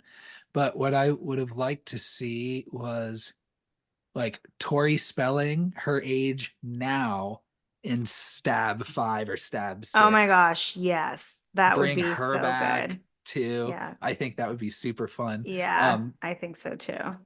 And I like that she was in on the joke too, because Sydney pretty much insults Tori Spelling and is like, with my luck, they'll probably cast someone like Tori Spelling to play me. And then they actually got Tori Spelling to like do that. Like, I think she was being a good sport about that. So that's fun. I think so. One thing that I think is really fun about this scene, and admittedly, like I cannot stress enough how many times I've seen this movie. This is the first time that when Randy was going through his rules that I realized he never ever, or I'm sorry, he never actually finishes rule number 3. He doesn't finish the sentence. In the trailers, though, he does. What? And it's the third rule is you never assume that the killer is dead. Interesting. Okay, so the Yeah. first rule is the body count is always bigger. Yeah. Second rule is death scenes are always more elaborate, more blood and gore, carnage candy, if you will. And then in order for the sequel to become a franchise, never ever. And then he gets cut off at that part. Which I thought was I was like, oh, I never caught on to that. So maybe they thought that revealed too much. And I believe in the cuts for the trailer, he does finish it and says, Ooh. you never ever assume the killer is dead. I think so. Um, but Which would have just made me think that it was Stu. the first movie and his rules, how, I mean, I don't know. Outside of the first rule, does this movie follow? I mean, yes, there's more dead people, correct? Yes, for sure the body count is higher. We'll go over that later. Are the deaths really that much more elaborate? I mean, I guess you throw someone off a roof. You do have the one guy that gets a pole through his fucking head. That's pretty rough. I like But that one. That one's elaborate. yeah, Um, it's more so that the set pieces are more elaborate than the yeah, actual kills themselves. Like I wouldn't say that there's more gore necessarily. Yeah, so that I don't know. That feels again, I think the whole thing with Randy's rules is that he's he's basing this off of movies and formulas and this is supposed to be real life. So like it's not going to fit, but whatever. It's fun. It's fun to listen to him say his little rules. yeah. And really, the last, so in our second to last scene with Randy, Yeah. And actually Randy's last scene, I think, is like his where we set them up like by the tree in the park. Joel's there, and this is where they kind of give him like a little red herring moment because he just Dewey, happens to leave as soon as the phone call happens. But I really love everything that happens in the park. And I love that Gail's just randomly smoking a cigarette. Like, was Courtney Cox on a break and they were like, hey, we need to shoot this scene now? And she was like, well, I'm finishing this fucking cigarette. well, Like, first she of never all, smokes again. yeah, right. Yeah, and then they do attribute it to that whole like, oh, it's ever since those nudie pics came out, and then there's like, Yeah. oh, it was The Jennifer joke about Aniston's Jennifer body. Aniston. Yeah, that's fun. But first thing, I mean, of course, Dewey likes hanging around a good tree. He loves those fucking trees. They were like, "Where should we sit down to talk? Should we go to the Baskin Robbins?" And he's like, "No, I know a spot." Do you want to go right into Randy's death and talk about this whole Mhm. interaction with her like theater director afterwards, or you want to talk about that first? Because that scene is sandwiched in between the just like a Baskin Robbins ice cream sandwich. That part's right after the Baskin Robbins scene and then before Randy's death. But I do want to talk about Let's that. let's talk about the theater teacher first because I it seems like you have a thought, but all I have to say on the matter is it sounded like the understudy wasn't great and he was like I can't fill this fucking lead role in such a short amount of time. So he's just giving Sydney the most motivational speech that he can to keep her in that role. That's my theory. That's all I really have on it. I don't know if you're familiar with the actor who plays Mhm. this guy, David Warner. Mhm. Um, Now I love David Warner. he is in a few different things, but let's keep it specific maybe to the 90s. Two things that were very formative for me. He was Professor Jordan Perry in Teenage Mutant Ninja Turtles 2, Secret of the Ooze, Mhm. which in an allegedly filmed, but at least written alternate ending, you would find out that he was fucking Krang. He was going to open up his suit and you'd open up his lab coat and you'd find a brain in his stomach. And that would be like a That's cliffhanger so for the next fun. movie. That would have been so cool. So Yeah. then seeing him here as in my phase where I felt like I aged out of the Ninja Turtles before I returned back to them. Before Um, you realize you can't age out of the Ninja Turtles. right. I mean, only literally they're teenage forever.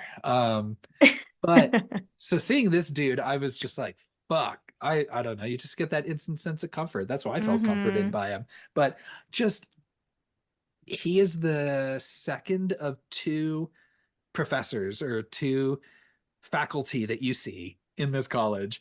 And Yes. again, just like with this film professor, like not only are they just encouraging, but like they're really like they do not care about the safety of their students or No. acknowledging Or everything their that's happened. trauma or anything. No, they're in the Gale Weathers camp where they're just super self-serving and don't give a shit about anyone else's feelings. She's like, she goes to see him. It's like, okay, people are being murdered. I now have security detail because the shit's like patterned after not only it was yeah, not only based off these fucking murders that she was a part of a couple years prior, but let's remember she was already fucking traumatized because of what happened to her fucking mother. Yeah, so And this is her third rodeo.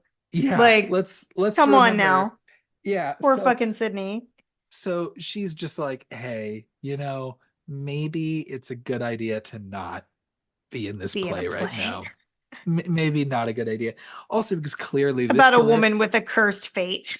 yeah, and then being chased by a bunch of people in masks with hoods and knives. Yeah. Okay, Yeah. sure, but He's I like, just no, just love. lean into it. Oh no, I wrote it down. The battle for the soul is fought in the forum of art.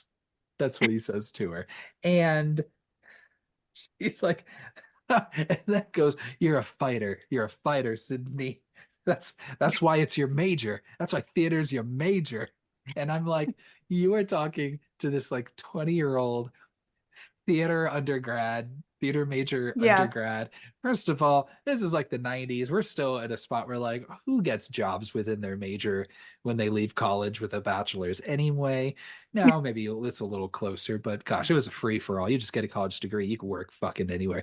You have a Yeah. history, yeah, you have a history degree, work for this computer company. You have Yeah. a Yeah. a theater degree. Hey, let's work for this computer company.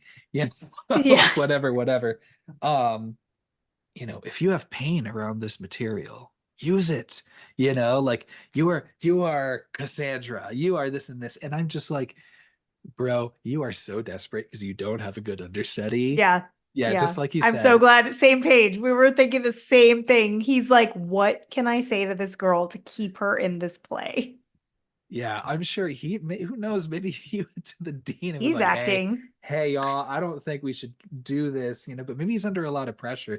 Maybe he's had Mm-hmm. a couple duds. Maybe the last spring production Mm-hmm. just was not good. Maybe a little bit of maybe he did push someone a little too far, or maybe there was, I don't Yeah. know. So he's like, I gotta make this work. I have to make this work. So it's just this whole scene. Oh my God. And then of course, hey, don't get me wrong, when she's rehearsing the scene and she's doing the thing as Cassandra, like she's looking real good. Like that was where I Yeah. was just like, dang, fucking you, Hey, Nev you are a Campbell. fucking warrior, Nev Campbell. You fucking Mm-hmm. great. And but again, and then you also find out that Portia de Rossi and Rebecca Gayheart are in that play as well. It just doesn't feel Yeah. very fitting for their characters to accept Yeah, those no. roles, but Yeah, like they sure. would want to be like front and center, I feel. Maybe Yeah. one of them was the understudy. Right. Do you think that see, I would have loved that. When we talk about our wish list for alternate killers, maybe we'll Like maybe bring that Portia up. de Rossi just like waiting in the wings, like, oh yes, Sydney's like, I'm gonna get the main part of this because I've been murdering all of her friends just to get the main part of this play. I love it. Do you think do you think Ghostface was actually there? Or was she just You uh know, I feel like it would be very unlikely. I think that that was her seeing things, but I mean, at this point, Sydney has not seen anything like that. She hasn't had any like hallucinations or anything of that nature. So, I mean, it just feels again super high risk. Like if I was in that play and all of a sudden I saw that ghost face mask, like it looks so different than those like whatever those Greek warrior guys are. Like I'd be like, dude, you put on the wrong costume. What are you doing? You're ruining dress rehearsal. Um, yeah, I don't think Ghostface was there. But it opens up a so whole can of worms if he wasn't. and then she also, again tries to leave Derek, and Yeah, and he's like, "Oh, I'm supposed to just understand, right?" Or whatever. yeah, Of course, just being, just a yeah, fucking you little are. fucking little wiener about it, dude. Like, be cool. That's yeah. So now we bounce back over to Randy's death. Again, love hanging around a good tree. Who doesn't? Um, Now this would have been Gail's first phone call from Ghostface, but Mm-hmm. not, alas, not gonna happen this round. Yeah. Randy answers the phone. But I did like, again, Dewey just not knowing how to take an L, And when she's just like, let's do this and this, let's check this and this and this. It's like, what do you suggest, bonehead? And then her phone rings and he goes, I don't know, phonehead. Bonehead. No, he I says looked at bonehead. at least in the subtitles, it's phonehead, What? which No way. either one would be fine. I'm gonna go Um, back and watch it and then revisit it in our Scream 3 episode. That's okay, what I'm gonna sounds do. good. Um, Also, I mean, I spoiled part of this during our Candyman episode, Mm. but I'll give you all a sneak peek into the, behind the scenes of our show. Um, the 3, 2, 1 ghost. That three was taken from Roger Jackson, saying you three look deep in thought. Did you know that? Did I Mm. tell you that? No, you didn't tell me that one. Or I didn't know this. I knew there was Ghostface. I just didn't know what movie it was from. Yeah. So there you I go, love that. everybody. And so whoever wants to try and guess who says two, you get, I don't know what you get, but you're going to get a friendly shout out if you You can get to guess it. you get to choose a movie that we talk about. It can be any movie, Yeah. Because I don't know when we're going to get to the any movie where horror that gets movie. brought up. Yeah. So, Oh, um, interesting. Okay. this, I've got a lot to say, but what are your initial thoughts about this whole set piece with poor Randy? There's a lot of emotion there. I love Randy's conversation with Ghostface, and we know confirmed verbally that this is Mrs. Loomis on the phone and that kills um Randy. What I like about this kill, because it's definitely a surprise, is that you really don't feel like Randy's unsafe because he's in the middle of this open courtyard and there's people everywhere. So like you Broad don't daylight. broad daylight. So you don't see this death coming. I remember being fucking shocked watching this. I did not think that Randy was going to die. What I think about a lot is if Gail did answer the phone, would it have been her? Or Mm, was the intention because Mrs. Loomis makes it sound like she actually was just fucking with them, but then Randy made it close to the van. How did she get in that van? Like lots of questions there, but I I do like that he gets like snatched up real quick. Love the guys walking by with the fucking boombox. Cottonmouth Kings. That that is so good. Um, so that's really fun. And I know a lot of people were really pissed that Randy died. And at the time, before seeing any other Scream movies, I also was really pissed. But then I was like, oh, actually, it's okay. Like I think it served its purpose of like a really brutal kill. You get to see Sydney grieve, and it fucking shocked everyone because again, Randy was selling you the movie in the first trailer, and he was doing the same thing in the second trailer with this kill scene. I love the showgirls joke. Um, So dumb. it's so dumb, but it's so good. So yeah, so I think it really just shook things up and you were like, oh shit, no one's safe. But because it happens, I think it's like exactly halfway through the movie, which I can't believe we're only halfway through. It does feel like to a certain extent, like I knew Gail and Dewey were safe because I'm like, you can't kill two out of the like returning survivors. Like I just didn't see that happening. So after he died, I felt like everyone else was safe, if that makes sense. Really? Because I was gonna say after Randy dies and then Dewey gets attacked in at the school later on, I was like, I think it was the first time watching it, I was like, fuck, Dewey's gone too. God damn. Oh, They're I not thought he killing was dead. everybody. I thought he Um, was dead, but like in that moment of seeing Randy die, I was like, "Oh, we're good." But then yeah, when you get to that like longer chase scene with Gail, I did think that that was Dewey's end as well. Two fake outs for Dewey. I read somewhere that it was kind of one of those because the audience wanted Dewey to live, and especially the reaction, and people really liking Dewey from the first one and saving Hmm. him. He like allegedly just letting Dewey live through the first one kind of sealed the deal that Randy was absolutely going to die. At Yeah. least according to Kevin Williamson, because And you got that romance going it's between Dewey and Gail. oh, I thought you were talking about Randy. I was like, Randy, No, no, he's not. no, the Yeah, romance between Dewey and Gale. So right. like to tear that apart also takes a whole nother, piece of the plot away.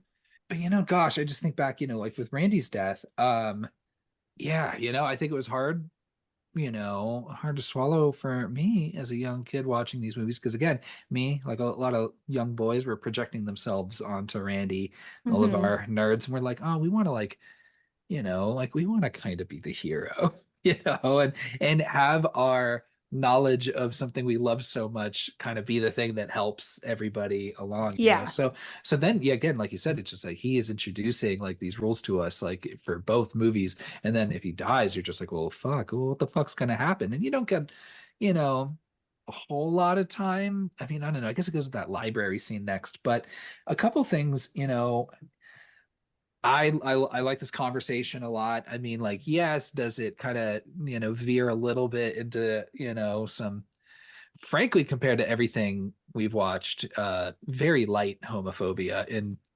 compared Oh, what to, does he say? oh, Oh, he says homo repressed mama's boy. yeah. I And mean, in his assessment, like I do think that there was some sexual tension between him and Stu. Yes. so probably not entirely off, but, Yeah. um, but yeah, I would just again, talking about like a lot of these kills being in public. So it's like you don't feel safe anywhere. If you in Mm-hmm. broad daylight, right, you can get this, middle-aged woman can snatch you into a van and murder the shit Middle-aged out of woman. you like A that. full-grown It's man. yeah, and just what I appreciate too, too with these movies and this scene in particular is like, yeah, when they really like kind of flip the script on horror tropes. Whereas Mm-hmm. I just can't think of for the life of me, like when you see women killed in horror movies, men killed in horror movies, men, it's always quick stab through the stall and you die, or your guts get fucking unloaded like off screen, you have to turn the lights off, or it's always Not very for like, Jared Padalecki. well, not for Jared Padalecki, but that was going to be how many years later, like 9 years after this movie. Mm-hmm. um 8 years, I think. But I was just trying to think of the last time like a male character was like stalked like that and fucked with like that before he was killed. Because usually that's, I mean, I'm thinking of all the long scenes. Who all has a scene with Ghostface? Who's the only other man to have talked to Ghostface up until this point? Oh, on the phone? Yeah, Mm. I appreciate that. And especially, again, maybe I'm just reading too much into it. Like, that's where Randy also gets his false sense of safety. Is Oh, because you're I definitely know reading too much into it. I know horror movies. I know I'm a dude. I'm out here in the middle of nowhere. I don't get killed this way in horror movies, but alas, he does. So again, I don't think that was always planned, but I do think that is a valid way to read that, that wrinkle as Hmm. well. Because you don't see it in horror movies You like think that. that's part of his cockiness? Oh yeah, yeah, yeah, yeah. That's how I'm reading it. Now, the other thing Oh, I didn't too. read it at all that way. I read it as like the cockiness on the phone call was like he felt 100% safe because it was daylight in public. He's got Gail and Dewey searching the perimeter, looking at all the people that are on the phone, which, like, I don't know, if I was Ghostface, like, I wouldn't just be standing in the middle of the park making that phone call. Like, I'd probably be in, a nearby building or something, like watching from a window, like, or from a news van. Right. Um, but yeah, I never read it that way. I think it, again, I'm filling this out when it's not necessarily there. But again, I do think that that could be just, that underscoring of this false sense of safety because he is in a position where, for a number of reasons, the public, the daylight, and then even the way he's being taunted by the killer, like he knows Hmm. that there is that false sense of security based off everything he knows in horror movies. He thinks he's okay in this scene. And again, a guess, right? But I would think if someone is that invested in horror movies and knows these beat for beat, I think that I don't think it's a stretch to assume those uh unconscious also kind of intentions. I don't know. The other thing too, someone had said that there is a clue that the killer is a woman in this Hmm. scene, and it's because Where? when they open the van door and they see Randy lying there dead, on his hand you see like Oh, yeah, yeah. the what looks like almost like a lipstick, like, but like in Mm-hmm. like someone kissed his hand or something. And I watched it Yeah. again, like just to look for that specifically, and like, yeah, it does kind of look like that on his hand. Mm-hmm. But I'm like, But she would have why? been wearing the mask. Yeah, and why would she do that anyway? She Like, wouldn't oh just be like, goodbye. yeah, Nice it's little kiss to the hand. just a little but Yeah, I not don't even know. a kiss, just like placing your lips just limply on. Blah. Yeah, just That's the sound. yeah, Blah. just so now I just imagine that before she leaves the van each I've time. seen that theory too. I It's dumb.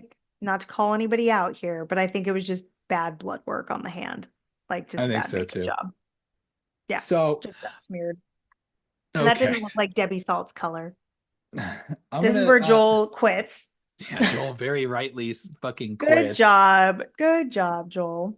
and maybe to try to make you think he's a red herring because you don't see him at all until the end. But Yeah. I didn't And think he Joel was the killer. disappears. No, no. And he disappears right before Randy picks up the phone. So he says he's going to get, like, Dunkin' he's gonna, Donuts. well, he doesn't say he's going to get the donuts, but Oh, that's what he comes back with. And I'm like, he could have gotten a dozen donuts while being on the phone, honestly. Um, there must have been a Dunkin' Donuts on campus because I don't know how he would have been able to yeah. make it that far just And within he the didn't span of that drive the news conversation. van. Didn't Obviously, he didn't drive the van because that clearly. would have saved lives, maybe not his. Um, Um, you have that one scene in between where they're at the library and she gets that IM on her computer, which I'm like, yeah, again, they're still figuring out how internet works in movies in yeah. the 90s. So you're like, oh, okay. Why How would your she's computer freeze? oh, it's because you have an instant message. You know how you have an instant message and it just freezes everything on your computer. And also, even if you're not online, all of the computers can talk to each other and Yeah. you don't know which one is sending you a message. Yeah, that would be a terrible situation for like predators, or like a good Yeah, situation for predators, like a bad situation for anyone else. right. And then you get this scene with Cotton, right? Just to make Where sure he's you just know he's still around. a completely different character than he Yeah. was at the beginning of the movie, and a completely different character again than he'll be at the end of the movie. So like that's an interesting thing for like Cotton, and like it feels so forced. Did you think that Cotton was the killer at any point? Never, ever, ever, Yeah. ever. I definitely knew Mickey was one of them, but I never would have guessed Debbie Salt. That was a good Yeah. surprise. So he thinks it's a good idea to fucking corner her and like, man, he gets really up in her business. He Oh is yeah. touching her a lot. He needs to fucking stop. Especially when I'm like, Yeah. dude, like I don't know. Like he says over and over in the sheriff's station how he's or police station, whatever, but how he's I'm an innocent man. Is this what happens when you treat innocent people? I look forward to getting No, back to you my life as assaulted an her. innocent person. And I was like, first of all, bro, like there is a That's clear physical difference. assault. Well, he's saying he's innocent Yeah. for being cleared Murder. of murdering Yeah. Maureen Prescott.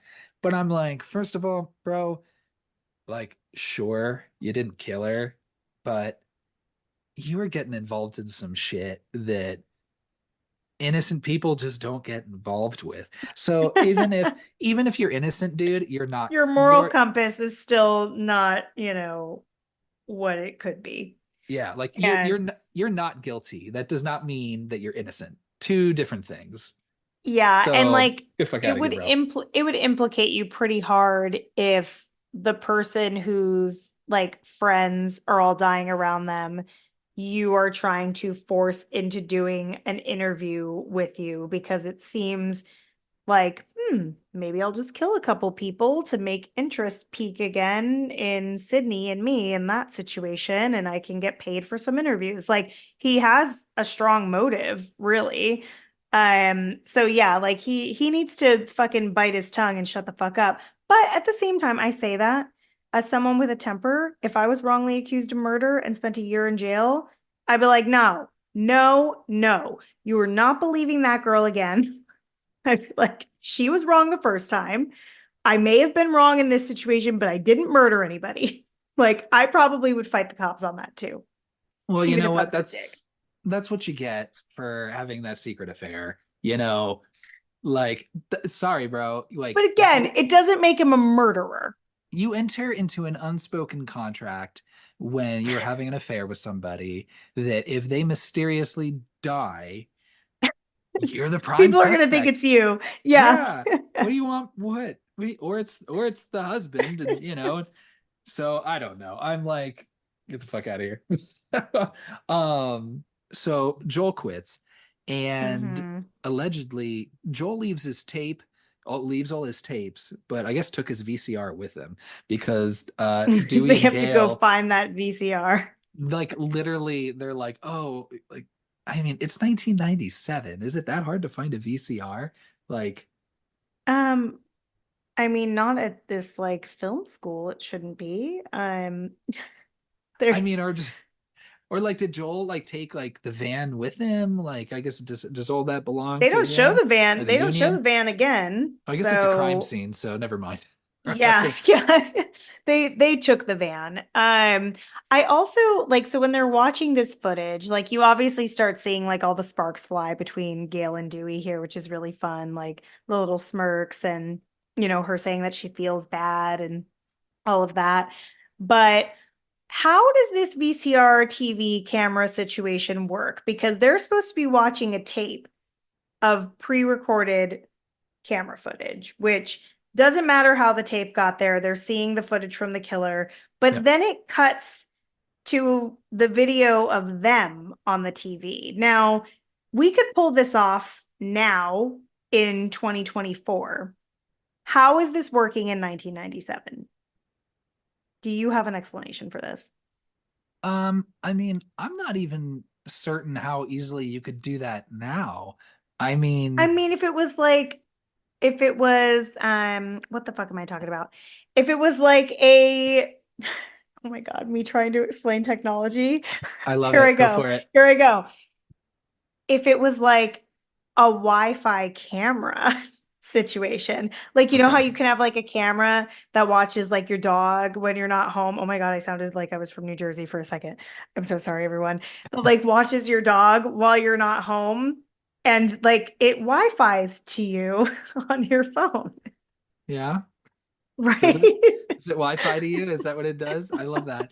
So you're right. We didn't have this technology in 1997.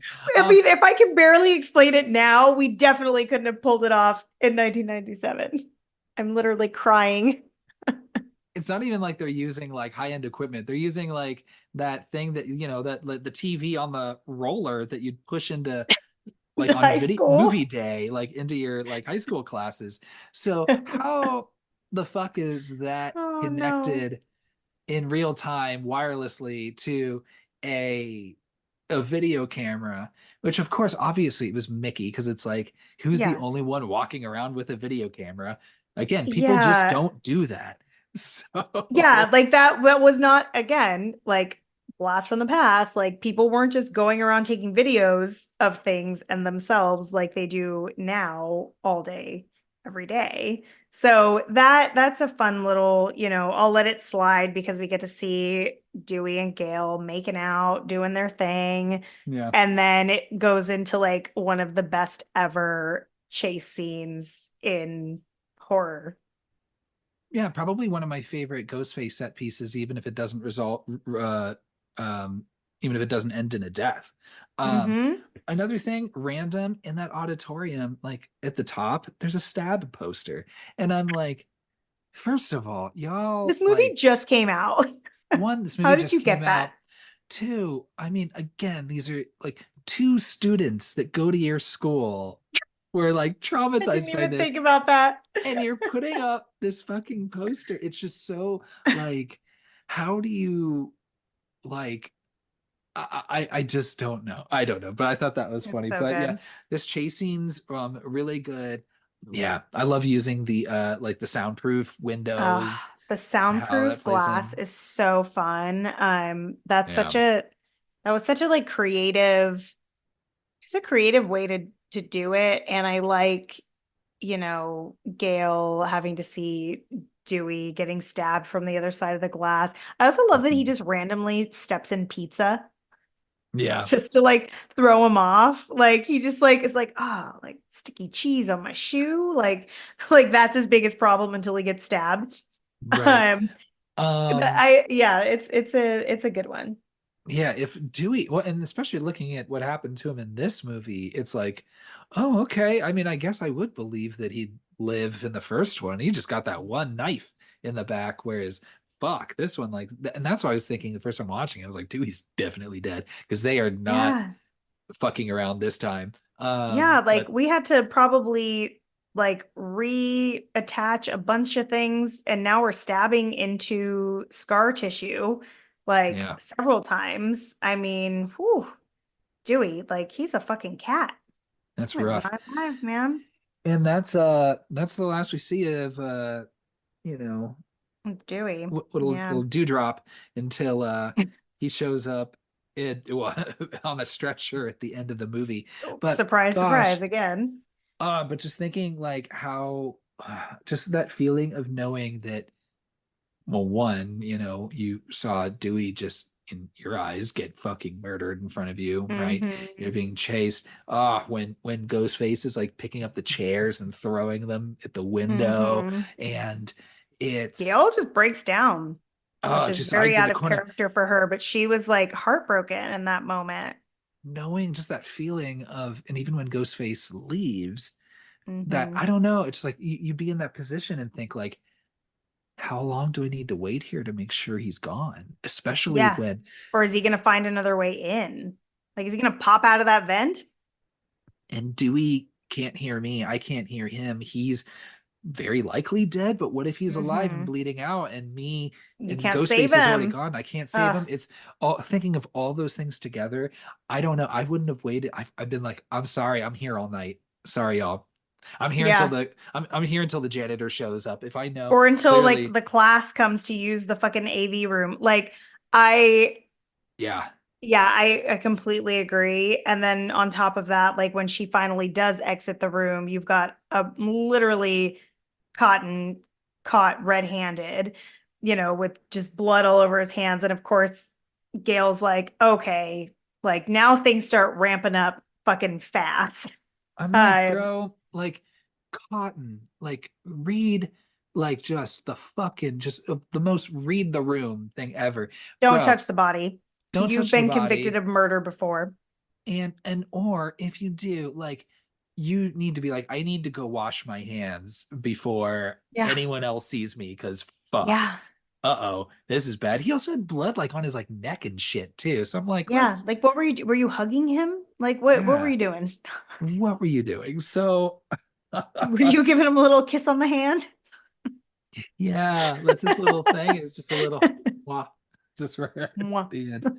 But oh my gosh. So she makes her, so Gail makes her way out. She's like, Cotton's the fucking killer, finds Debbie, takes her Of course, phone. Debbie Salt is just conveniently there in the middle of the night on the payphone. Funny enough how that is, right? Mm-hmm. And then we cut to Sid is getting escorted with Hallie and the Mm-hmm. security. Um, says her whatever goodbyes to Derek, and Derek's just like, hey, Mm-hmm. I'll be back here, or He said, not in "I'll the, always be here," or I'll always be when all here, this is over, I'll still be here, which right? feels very like, does that mean you'll still be here for me, or like I'm gonna be dead and you'll still be alive because you murdered me? Yeah, I think it's close enough to I'll be right back. So maybe that's what happened. Maybe, Is yeah, he like broke close the enough, bro. rules. Broke the rule, you're Yeah. dead. Yep. So Derek then in the meantime gets kidnapped and Mm-hmm. by the frat for Mm-hmm. giving away his letters and all of that. Mm-hmm. Which is So Which is perfect because now Derek's tied up and you're like, okay, now he can't be the killer because he's literally tied to a fucking star and yeah. partying with a bunch of frat boys And then we get to a few different deaths in this set piece. so many Um, times yeah. and so much Where suspense. Oh my gosh. Yeah, more brutal death with the second security guard. Mm-hmm. Yeah, definitely get that pole because then you see like even when the pole comes out, like you see like fucking like a piece of like ear, like and some like hair, It's like so still like on the good. pole. Yeah, that's pretty good. That's probably that's got to be the goriest thing in this Oh, for movie. sure. So Yeah. I don't know if it's like just that He didn't one deserve shot. that. Yeah, fuck I feel no. bad for those guys. Yeah. I don't know. And then, of course, they crash the car after Ghostface has made his way inside. He's driving, they crash the car, Mm-hmm. and you have the scene with Hallie and Sid. Sydney realizes that that gate, that grating Mm-hmm. between the front seats and the back seats is open, and they're like, "All right, guess we gotta crawl through this hole, crawl over Ghostface's body, and then out the driver's side window." Yeah, I'm like, And was there then nothing you could use to stab him in that moment? Like, I nothing, also right? in that moment, what really could have maybe saved their asses a little bit is like, Sydney, just take that mask off. Just take it off. If Yeah. they're awake, they're going to come after you. And if they're not, then now you at least have the advantage of knowing who it is to report them. And then I'm like, like it's a great set piece, Love the horn I think for the honking. suspense. Horn Hawking's really He good. says, don't do that again. I love how Sydney gets out, and then you have to realize, oh fuck, Hallie's got to do it too. Yeah. And So it everyone thought was Hallie was going to die right at that moment. So that was a right. fun little fake out too. Though I'm like, if this person's knocked out, a little noise is, especially if you're gonna be crawling right over them. Like if that's gonna wake them up, like why can't you?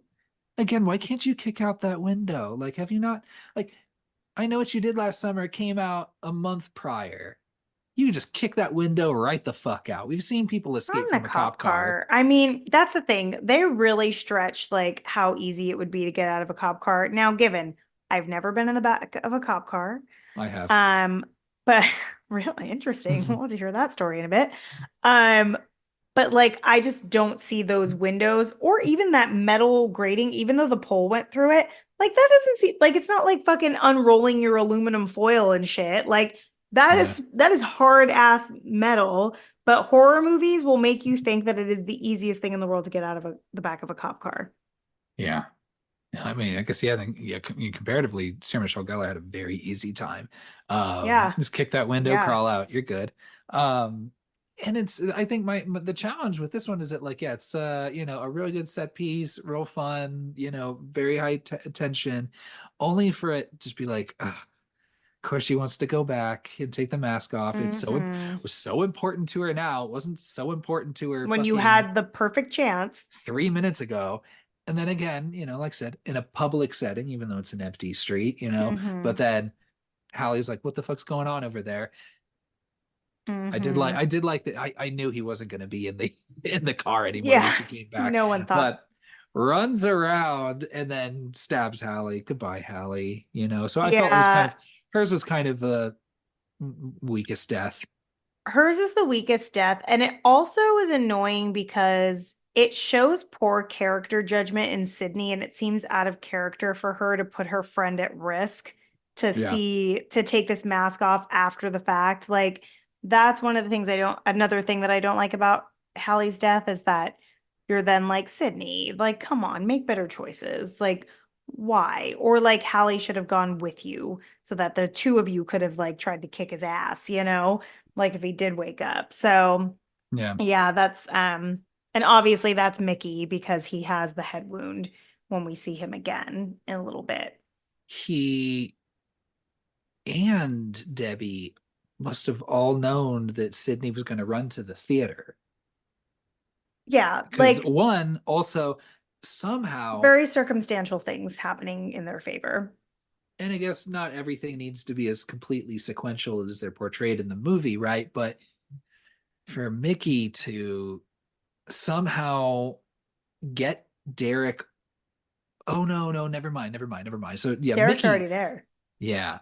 So I wonder if like Mickey already knew that and was like, I don't know. I just don't know how well that played off very, very Yeah. perfectly. But It either reminds way, me, it reminds me a lot again of urban legend when it's mhm, like, how did you know she was gonna like be drawn to this area of the campus that you set up all these bodies in this house and lit all the right. candles, like, and like the timing of how did you get from a car crash to the location that you're supposed to be in and be completely conscious and not fucking dizzy and limping. So it's a similar situation, two very different movies, but you just have to like just let it be and let the Yeah. movie. I like that. But she does make her way to the theater where we have Hmm. our final kind of bigger set piece and we have our killer reveals. She gets there. Shocking that Mickey's the killer when he wasn't in the fucking second half of the movie. That's a huge problem for me. He isn't in the movie where the last scene he is in is the I think I love you scene in the cafeteria. Yeah, and then you And don't see then him. So you're like, obviously Mickey's busy killing people.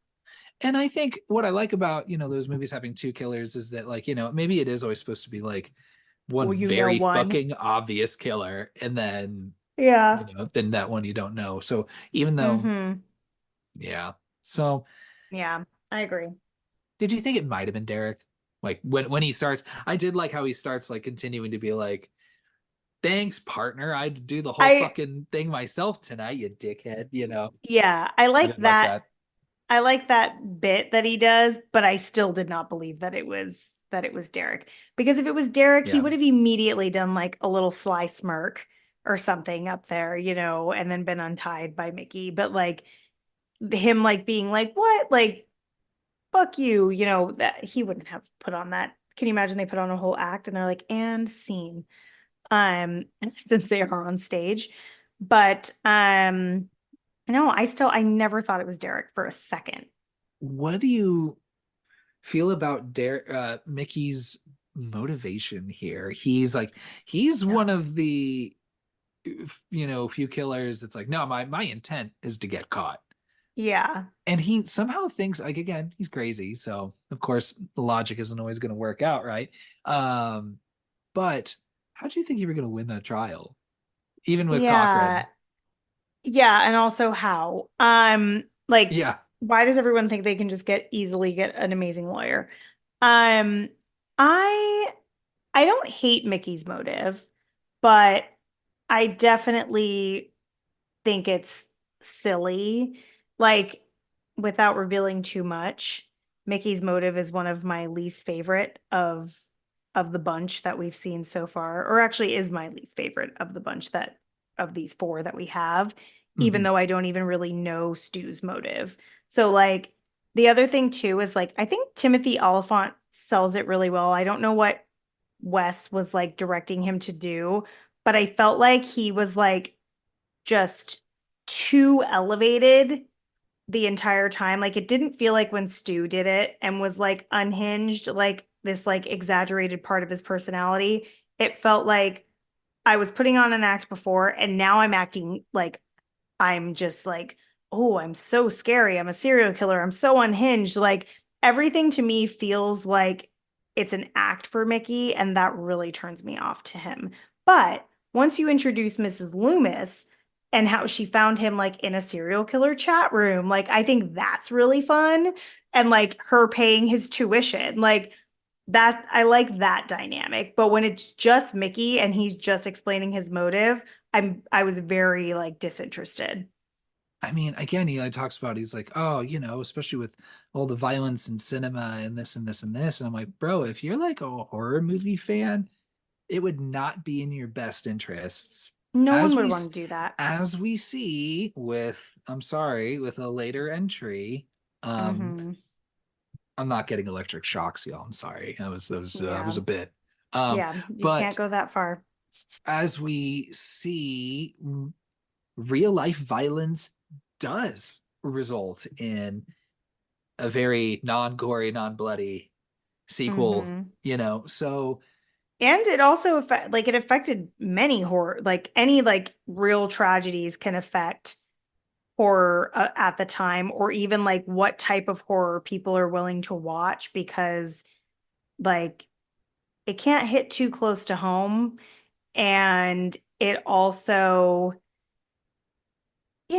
like depending on the decade, depending on the year, like people want a different way to be scared. So, like, yeah, as a horror fan, I think we all know, like, you would never, ever want to blame cinema violence for your actions because, like, these are movies we love. These are movies we want to continue to see. And, like, in fact, yeah. most horror fans that I meet are some of the most, like, chill people and know how to deal with emotion and see terrible things and still like live their lives normally.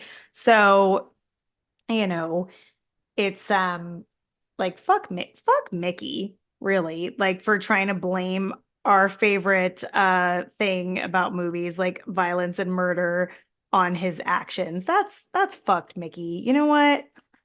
Go cry about your mom somewhere else. That's how I Right. feel about that. Makes you like him even Um less, huh? Yeah. Yeah, I yeah, that was a really good point. I I do like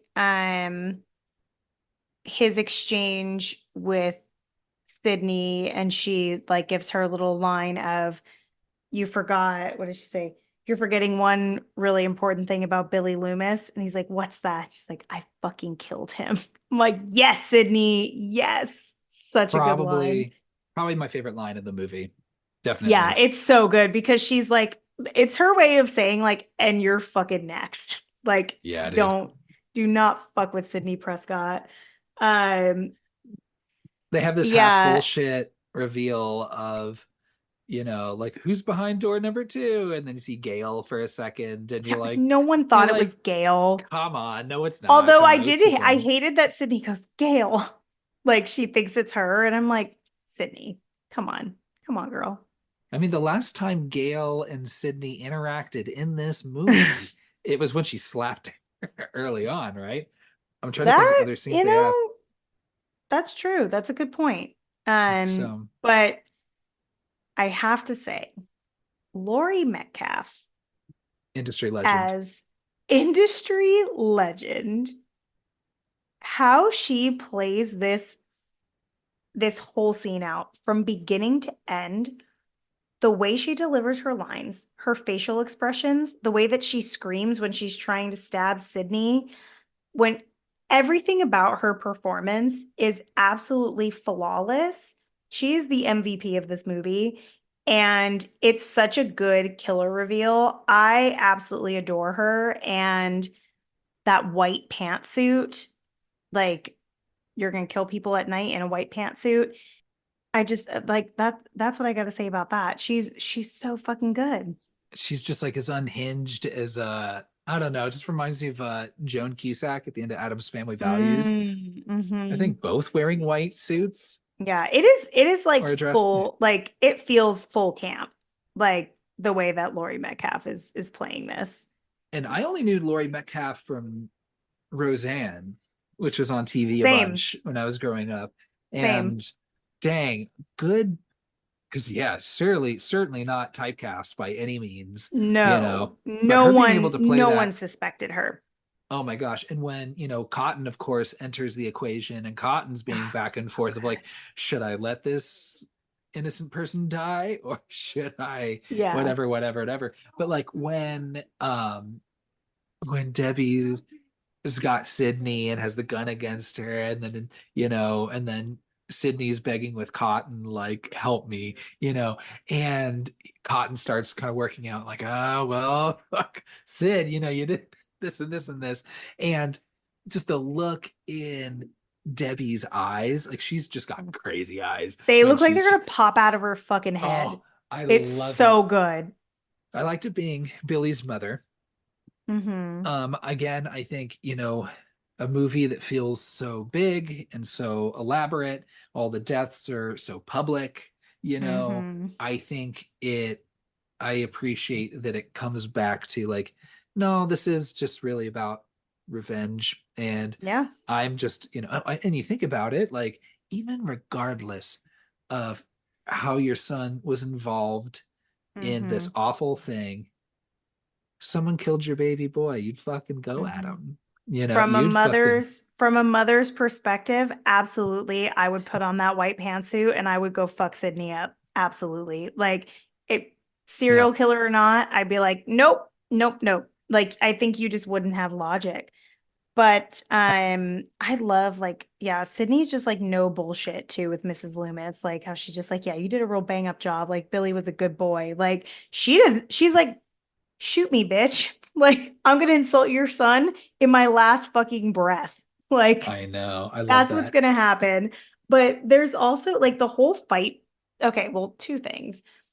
I love that she's just so cocky that she's not even worried about killing Sydney or Gail before she takes out Mickey. She's like, there's not gonna be a trial, pat pat, and just kills Mickey right off the bat.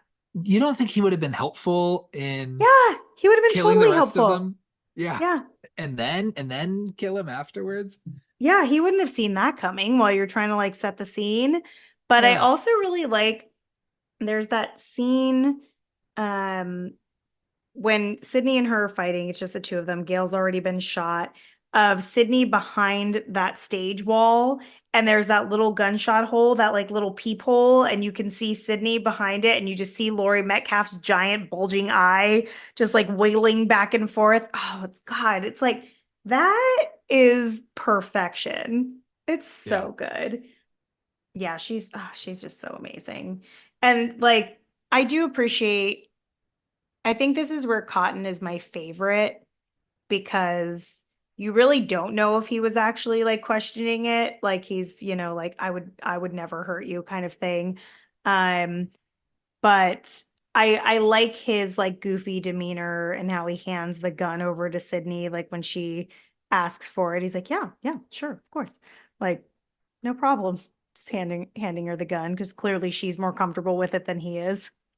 I see what you mean, like in just that weird, just kind of tonal shift with him. Like it's very jarring back and forth, where like, Yeah. yeah, you're like, the last time we saw you, man, you were like just cornering her, being real, Yeah. real, And why are you real still at this creepy, really campus? aggressive.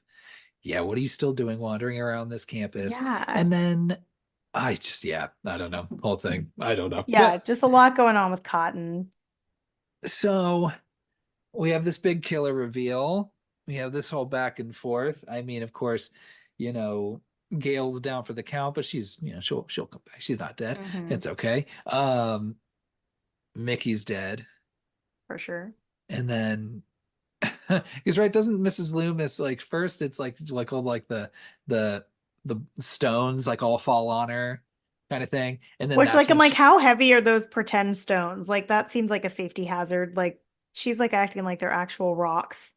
I was like, I'm pretty sure like they would not put that in that set, especially Yeah. if they're that easily being able to like be knocked over. Um, Also, I would have just jumped off that stage.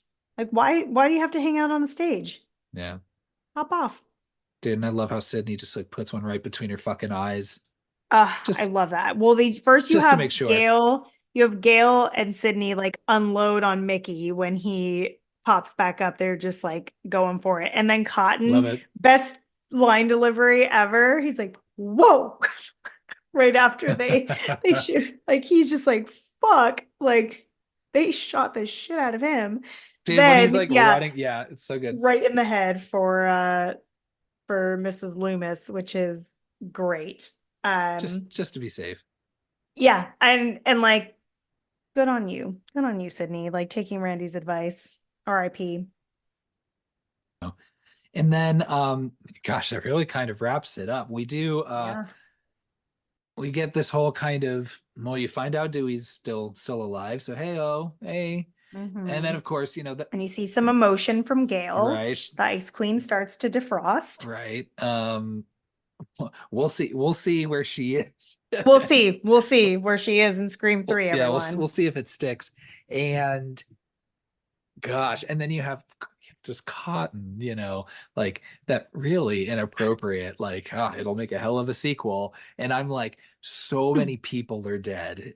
You all need to stop making jokes about sequels when people are dead. Stop, because all you did, again, all you're doing is just giving more validity to what they wanted was to create this fucking horror sequel. Yes. Stop it. Yes. And then you've got the reprise of that awful, awful, awful Counting Crow song. It plays at the end of Mhm. the cafeteria scene, right when they, and Yes. then they kiss and all Oh that. yeah, they play it They play it twice. fucking twice. Oh, You're absolutely it's right. so awful. At least it kicks in with that punk version of I Think I Love You after that when they show everybody's like the still shots of the cast. Like I said, I like Less Than Jake. They did their 30th anniversary tour for Hello Rockview, and they made a double vinyl album of it. And I got two copies, one that I mailed to your husband because we're very Yep. sweet. Did you know that the last song on the second album, they included their cover of I Think I Love You on that? I did not. I'm surprised I haven't heard it in my living room because you buying that one vinyl or like three vinyls for him, we now have a record player, a table for the record player, two giant speakers, and Oh, yeah. two speaker stands on the way. So that's thanks a lot. I mean, if you've got a good turntable and good speakers, like vinyl does sound better. I feel I like I've it's just gotten there. the work that has been put into this. Like it was the whole birthday theme has been this vinyl situation. So Well, I love thanks, it. Well, Kyle. if you want to listen to that Less Than Jake cover, like, in its best audio format you can, I'll just now blast it in the living room. Absolutely. you've got a way to do it. And I think it's the last song, so you don't get any more Less Than Jake songs after it if you put. Okay. So maybe that's an incentive to you. I don't know. I'm just thinking 1997, you're doing that song for Scream 2. And I think this is still the same year Good Burger came out, and they did that song with Kel Mitchell, the I'm a dude, he's a dude, she's I a love dude. that. That's I him love it. singing lead, but the band is Less Than Jake. So Oh, I I'm didn't like, know that. so hey, That's fun. let's Okay. I'm not going to say industry legends, Less Than Jake, but I'm going to throw it out there. But yeah, that Counting Crows song's fucking terrible. And again, I just like, as much as I do like the soundtrack and it's very 90s, it's just like how just, again, just inappropriate. Like a lot of this music is not that it's like, oh, like, oh, this is inappropriate, like offensive. It's just inappropriate. Like this, if you made this movie right now again with the same script, you would not use like an Everclear needle drop after Sarah Michelle Gellar gets thrown to her death.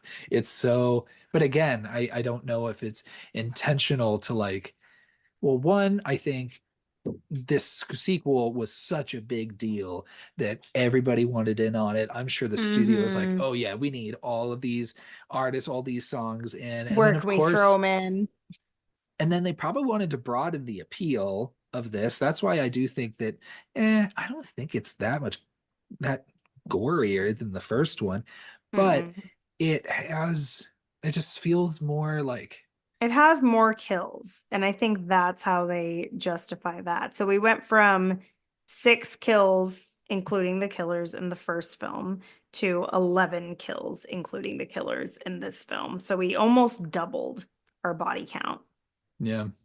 So I just think the movie feels a lot more like MTV influenced the second time Yeah. around. It feels a lot more pop. It feels a lot more like, and Yeah. but again, like what I liked about these movies is like, gosh, I just don't remember the last time like a horror movie was kind of treated like this summer popcorn spectacle. You know what I Yeah, mean? like they like it was the like teen summer hit, like, and they knew Yeah. everyone was going to go out to see it. No, I absolutely agree. I feel like it really held a special place and like everybody wanted a piece of it. And that's why I think this cast is so fucking gigantic. Like, Hmm.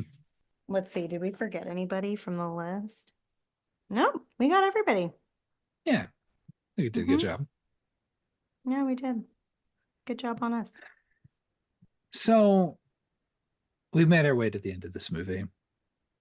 Gosh, there's got to be taglines for this, right?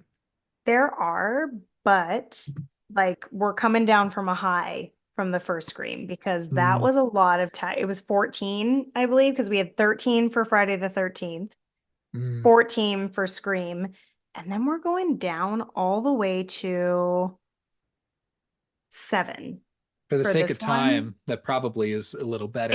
Yeah, it And is. And my also one of them is the same, just with different punctuation. Oh, weird. See, I was gonna say that I would assume some of them are someone's taken their love of scary movies too far. This one would be someone's taken their love of sequels too far Yeah, kind of of course. situation, Of right? course. That it just Okay, plays way on to the elder spoil ones. it, Kyle. I'm sorry, but hey, go ahead. Tell me what's some So taglines. one of them is someone has taken their love of sequels one step too far with a Okay. period. So it's a statement, like we're just Yeah. saying it casually.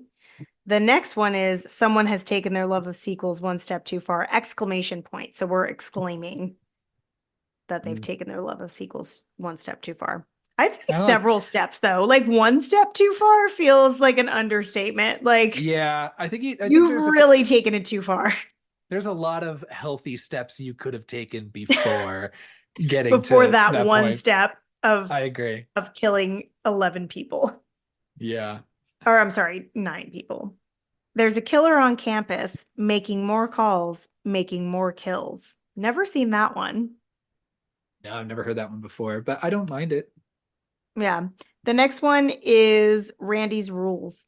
It just says rules of a sequel. 1, body count is always bigger. 2, The death scenes are much more elaborate. Three, what was it? Never, Assume the my, killer's my, dead. I'd never assume the killer's dead. So I don't think that that should, I mean, maybe it was in all the trailers. So they were like, who cares if it's a tagline?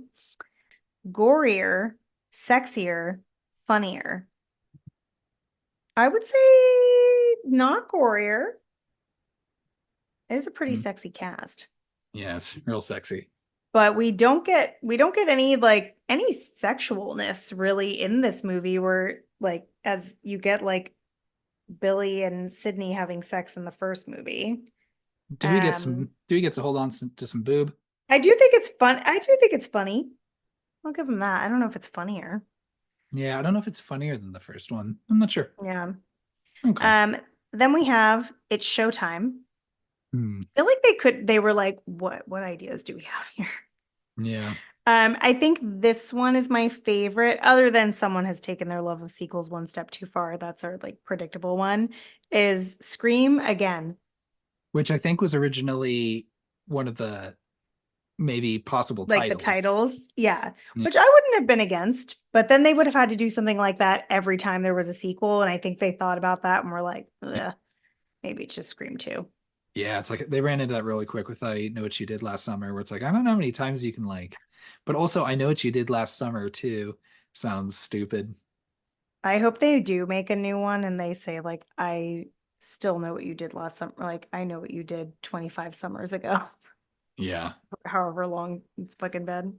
I know. Yeah, Um, that's our taglines. Not as strong as Scream, but there was a lot of bullshit taglines for Scream. Like, don't answer the phone, don't try to escape, don't do cartwheels. Like it was there were just so many rules of things that you couldn't do that weren't hmm, even, listed in the movie. So those are our taglines. dang, okay, I appreciate that. Yeah. As always, So oh, go ahead.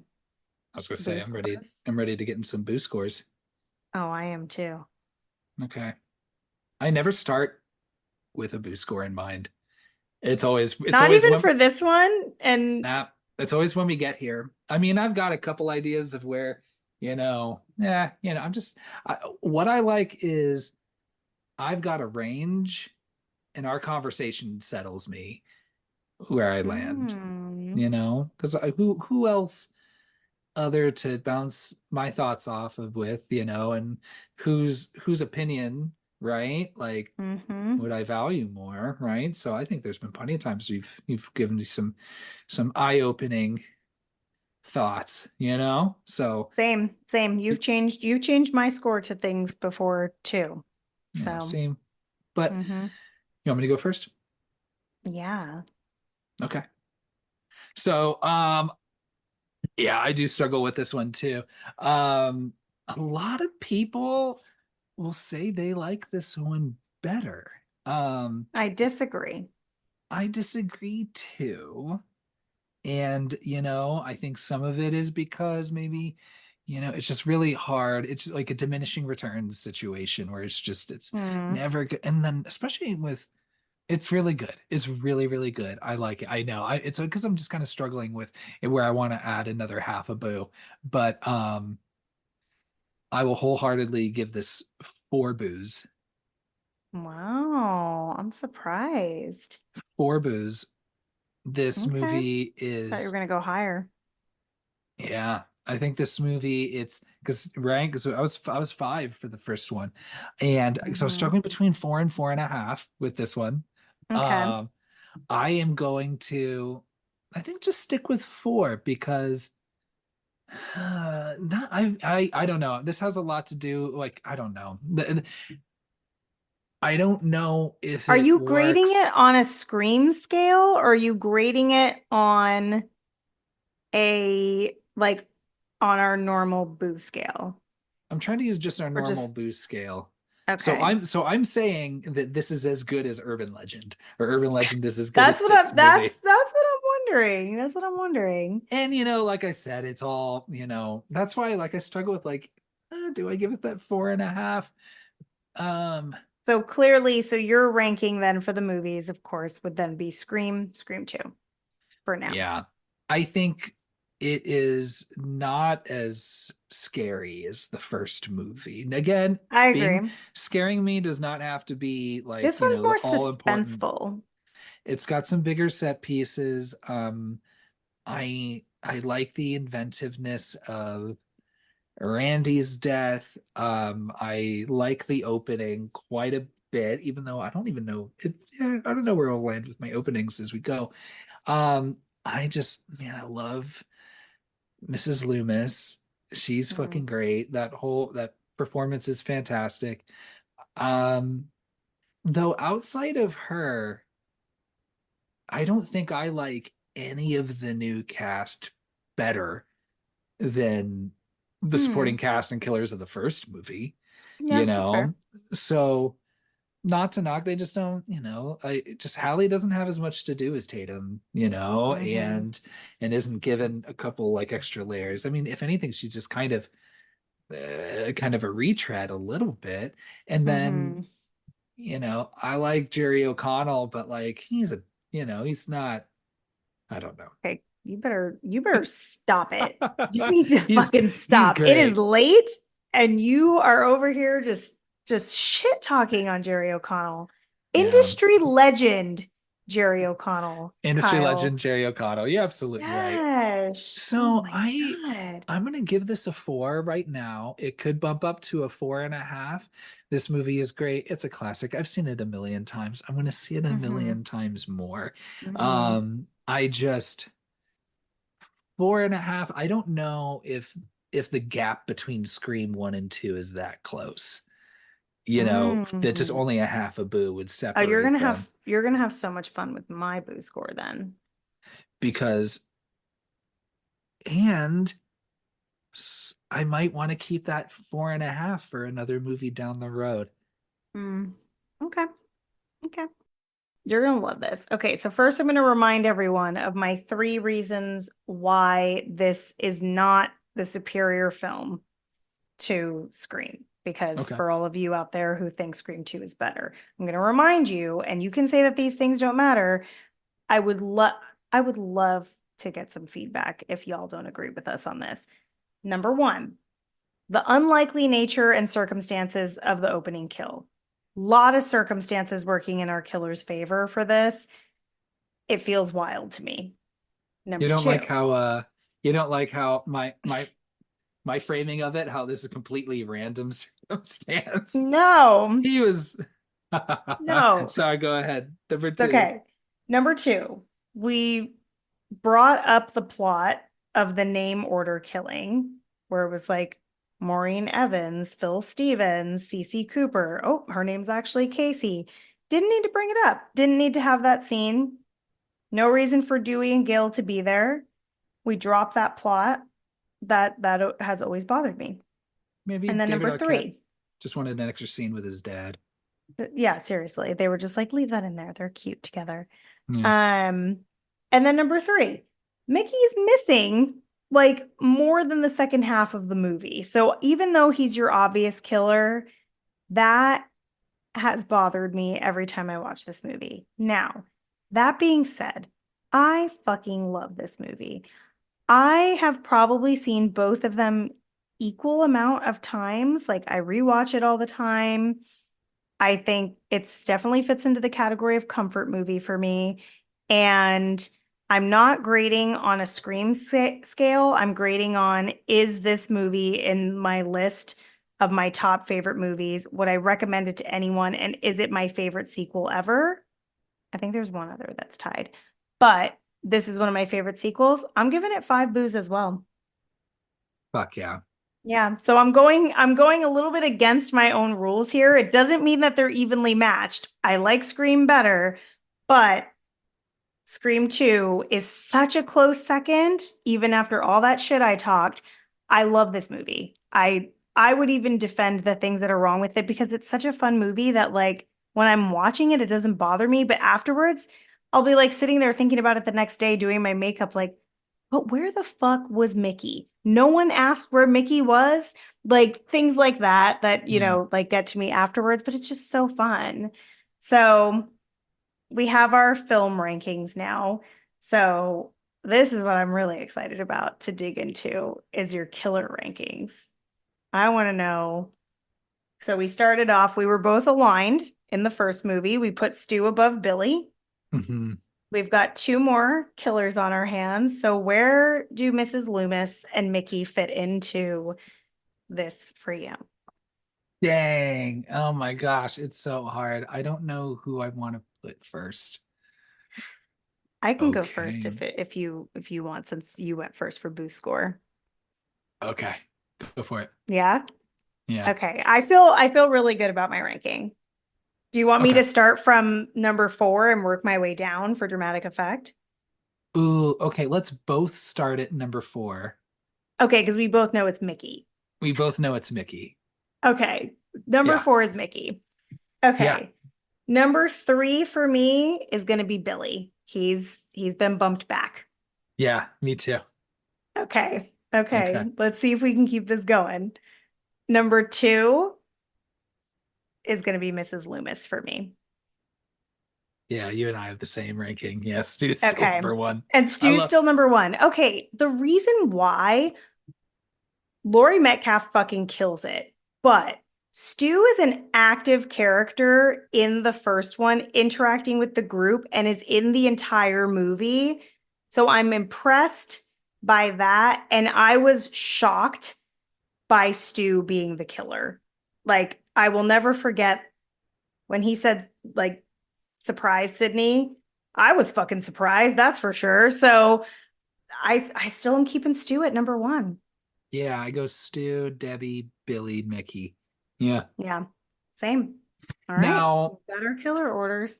if you, because I asked this last time, I know we're going long. We knew we were going to. Yeah. It's okay. I mean, like, Um, if you've got a long commute, this is going to get you through like 3 or 4 drives. if you could replace the killers with anybody else in this movie, but remember, now you can do just one killer, or you can replace one of the killers and have it be just two killers, an original one and a new one, or you can Mm-hmm. replace both. So other than that, that's really the limitations of those rules. But I'd like to ask you, who would you have liked to have seen be the killer instead of it's hard when Mrs. Loomis gives you such a fucking tour de force performance, but any ideas? Well, I'm going off of our rules for last time that I can keep one of the original killers and swap out another.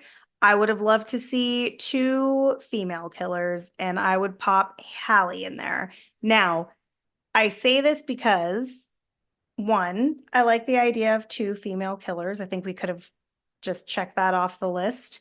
And 2, anyone really could have filled the role of Mickey, like with that motive. So I think that would have been fun. But also, like, I think it would have given Hallie, I would have liked to have seen Elise Neal like really like go nuts, like and lean into that too, and just have these two like just bug-eyed, like they could both be bulging out eyes, like, going after Sydney, and there could be any random motive that she could have, but like I would have just liked to see her do more. Like, I feel like her character is similar to like Brandy and I Know What You Did Last Summer, where they're like, we need to cast a person of color. Let's have it be the best friend and give her no defining characteristics and call Mhm. it a day. Like, I think that would have made more sense as to why she would want to be Sydney Prescott's roommate. Because, like we said, anybody would have been booking it out of there. And it just would have given her like more time to shine. So I think that would have been fun. Yeah, How you about probably you? honestly with Mickey, if Mickey isn't the killer, you don't need Mickey at all in this movie. Like No. just the character, he could just be gone. And Yeah. so that's why Mickey's at the bottom of our killer lists. But is Mm-hmm. love to Timothy Oliphant. But Mm-hmm. for me, I agree. Two female killers, wonderful. Mm. So Rebecca Gayheart and Portia de Rossi. You Um, you just swap them both out, the sorority girls. What do you have a motive for them too? well, I mean, I didn't have one before the episode, but you gave me one that like maybe they were one of the understudies. So they I were filled the fucking motive pissed. gap. I love that. I love And it. the other ones, like, everyone's talking shit on them, being in a sorority, and like they've been nothing but kind and inviting the whole time, right? So, That's true. That's true. They were like, they weren't trying to do any like, inappropriate means of trying to get Sydney into the sorority, no hazing and shit like that. Like they were like really just trying to recruit her and be nice. or instead of Cece and Sarah Michelle Gellar is the second killer. Oh, I love, and just she could be like, just sitting in that film class listening to you two idiots fucking misquote this and this and this and this, and dudes just get to say whatever the fuck they want and have all these fucking opinions and blah blah blah blah. I'll make your fucking scary movie, and this and this. that's a good one. Because Yeah, you don't, I mean, you might have seen her in other things, but I don't know. You never get to see Sarah Michelle Gellar go unhinged, you know. that's true. So seeing her as the killer would have been fucking rad. And Yeah. She does lose her shit a couple times as Buffy, but yeah, like it's usually within reason. Like you're like, no, that's fair, Buffy. Like you've got it rough. so I would have liked to see that. But honestly, I mean, they had the alternate with, I would have liked to see Derek and Hallie too. Or Mm. nobody wanted to see that fake ending with Dewey. But again, hey, Clue walked so y'all could run. So why are I y'all not running? know. It'd be Show so me. fun if we could get multiple endings of a Scream movie. Maybe, Oh, hey, that would get me to the theater several times if they did that for Scream 7. If they were like, come see every ending, yeah, I'd do it. yeah, Absolutely. Um, one other thing I wanted to throw out since, we're already going long anyway, yeah. is just to shit on Rotten Tomatoes again. This movie has an 82% on Rotten Tomatoes and Scream 1 has an 81%. Those are some like that's a B, right? Like if you were going off of a grade percentage scale. Obviously, I never got B's or higher. Um, People just talk shit on horror movies. It's always hard. That's why I like the reviews for horror movies, especially like when it comes when you're talking like a tomato score, like always start off really high because yeah. it's all the genre magazines and Remember, sites that are reviewing Reanimator it had first. 94%. Yeah, I guess you're right. But just like those movies that are that old, I don't know. I don't know who's like writing.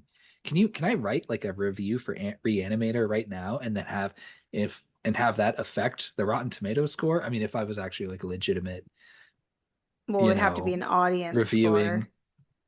I don't IMDb know. lets any asshole just put stars on things because I'm that asshole. And then you could always Yeah. start a letterbox too. So Yeah. So, yeah, I mean, I don't know. I mean, I think those are pretty fair, I think. Like, yes. I mean, I don't know. I'm shaking my head at him, everybody. Yeah. Um, yeah. I think we talked about Scream 2 longer than Scream. Oh, Jesus. And we'll see. We'll find out when we get the audio. We start the editing. But yeah, fuck. I think that's all I've got. And if there's anything, the nice thing about being able to bring up prior movies is that anything I forget about this movie, I get to bring You can up. say later. Yeah, Yeah, and talk exactly. Scream 3. And the But conversation can change about prior movies as we go through the franchise because there's going to be things that might come up later that affect your opinion of a character or their arc or whatever it is. So yeah, I think that'll be fun. So for March, we'll be talking about Scream 3, which spoiler alert, it's the best one. should be an interesting conversation. We're gonna see what happens when they're given the 3 years to follow up. And turns out, nah, You'd think this more prep time would work, but apparently this team works well under pressure instead of having too much time. Like when you have like something that you need to turn in for work, and if you have too much time to do it, you kind of like are lollygagging, dragging your feet, that kind of thing. But then if it's like due the next day, all of a sudden you can power through it. That's what Wes yeah. Craven and Kevin Williamson were able to do that second time, and then 3 years was too long. Yeah, they were like, let's try Oh. 11 and see how that if that works Let's see, easier. yeah, if we just like if we wait a little longer. Yeah. So, gosh, that's yeah, for now, that's all I got on Scream 2. Anything Mhm. else? No, I would love to hear other people's killer rankings. I mean, you can stop at these four and rank them along with us, or you can tell us if you like Scream 2 better than Scream and why. We would love to hear it, although we won't agree with you at all. It's like the people that, and I used to be one of these people. This is a 1997 reference, right? It's like the people that argue that Pinkerton's better than the Blue Album. It's Oh, like, Jesus. look, Not Weezer. y'all. It's like, look, y'all. Yeah, I get it, and it's cute where y'all are coming from, but come on, the Blue Album's perfect. Why don't this weird pervy version of it is it's maybe not the same equivalent, but it's a sequel that some people argue is better than the original. So Like any Weezer fans out there? yeah, no, just me. All right, cool. Take care. All right. Hell yeah. Oh my gosh. 3, 2, 1, Ghost.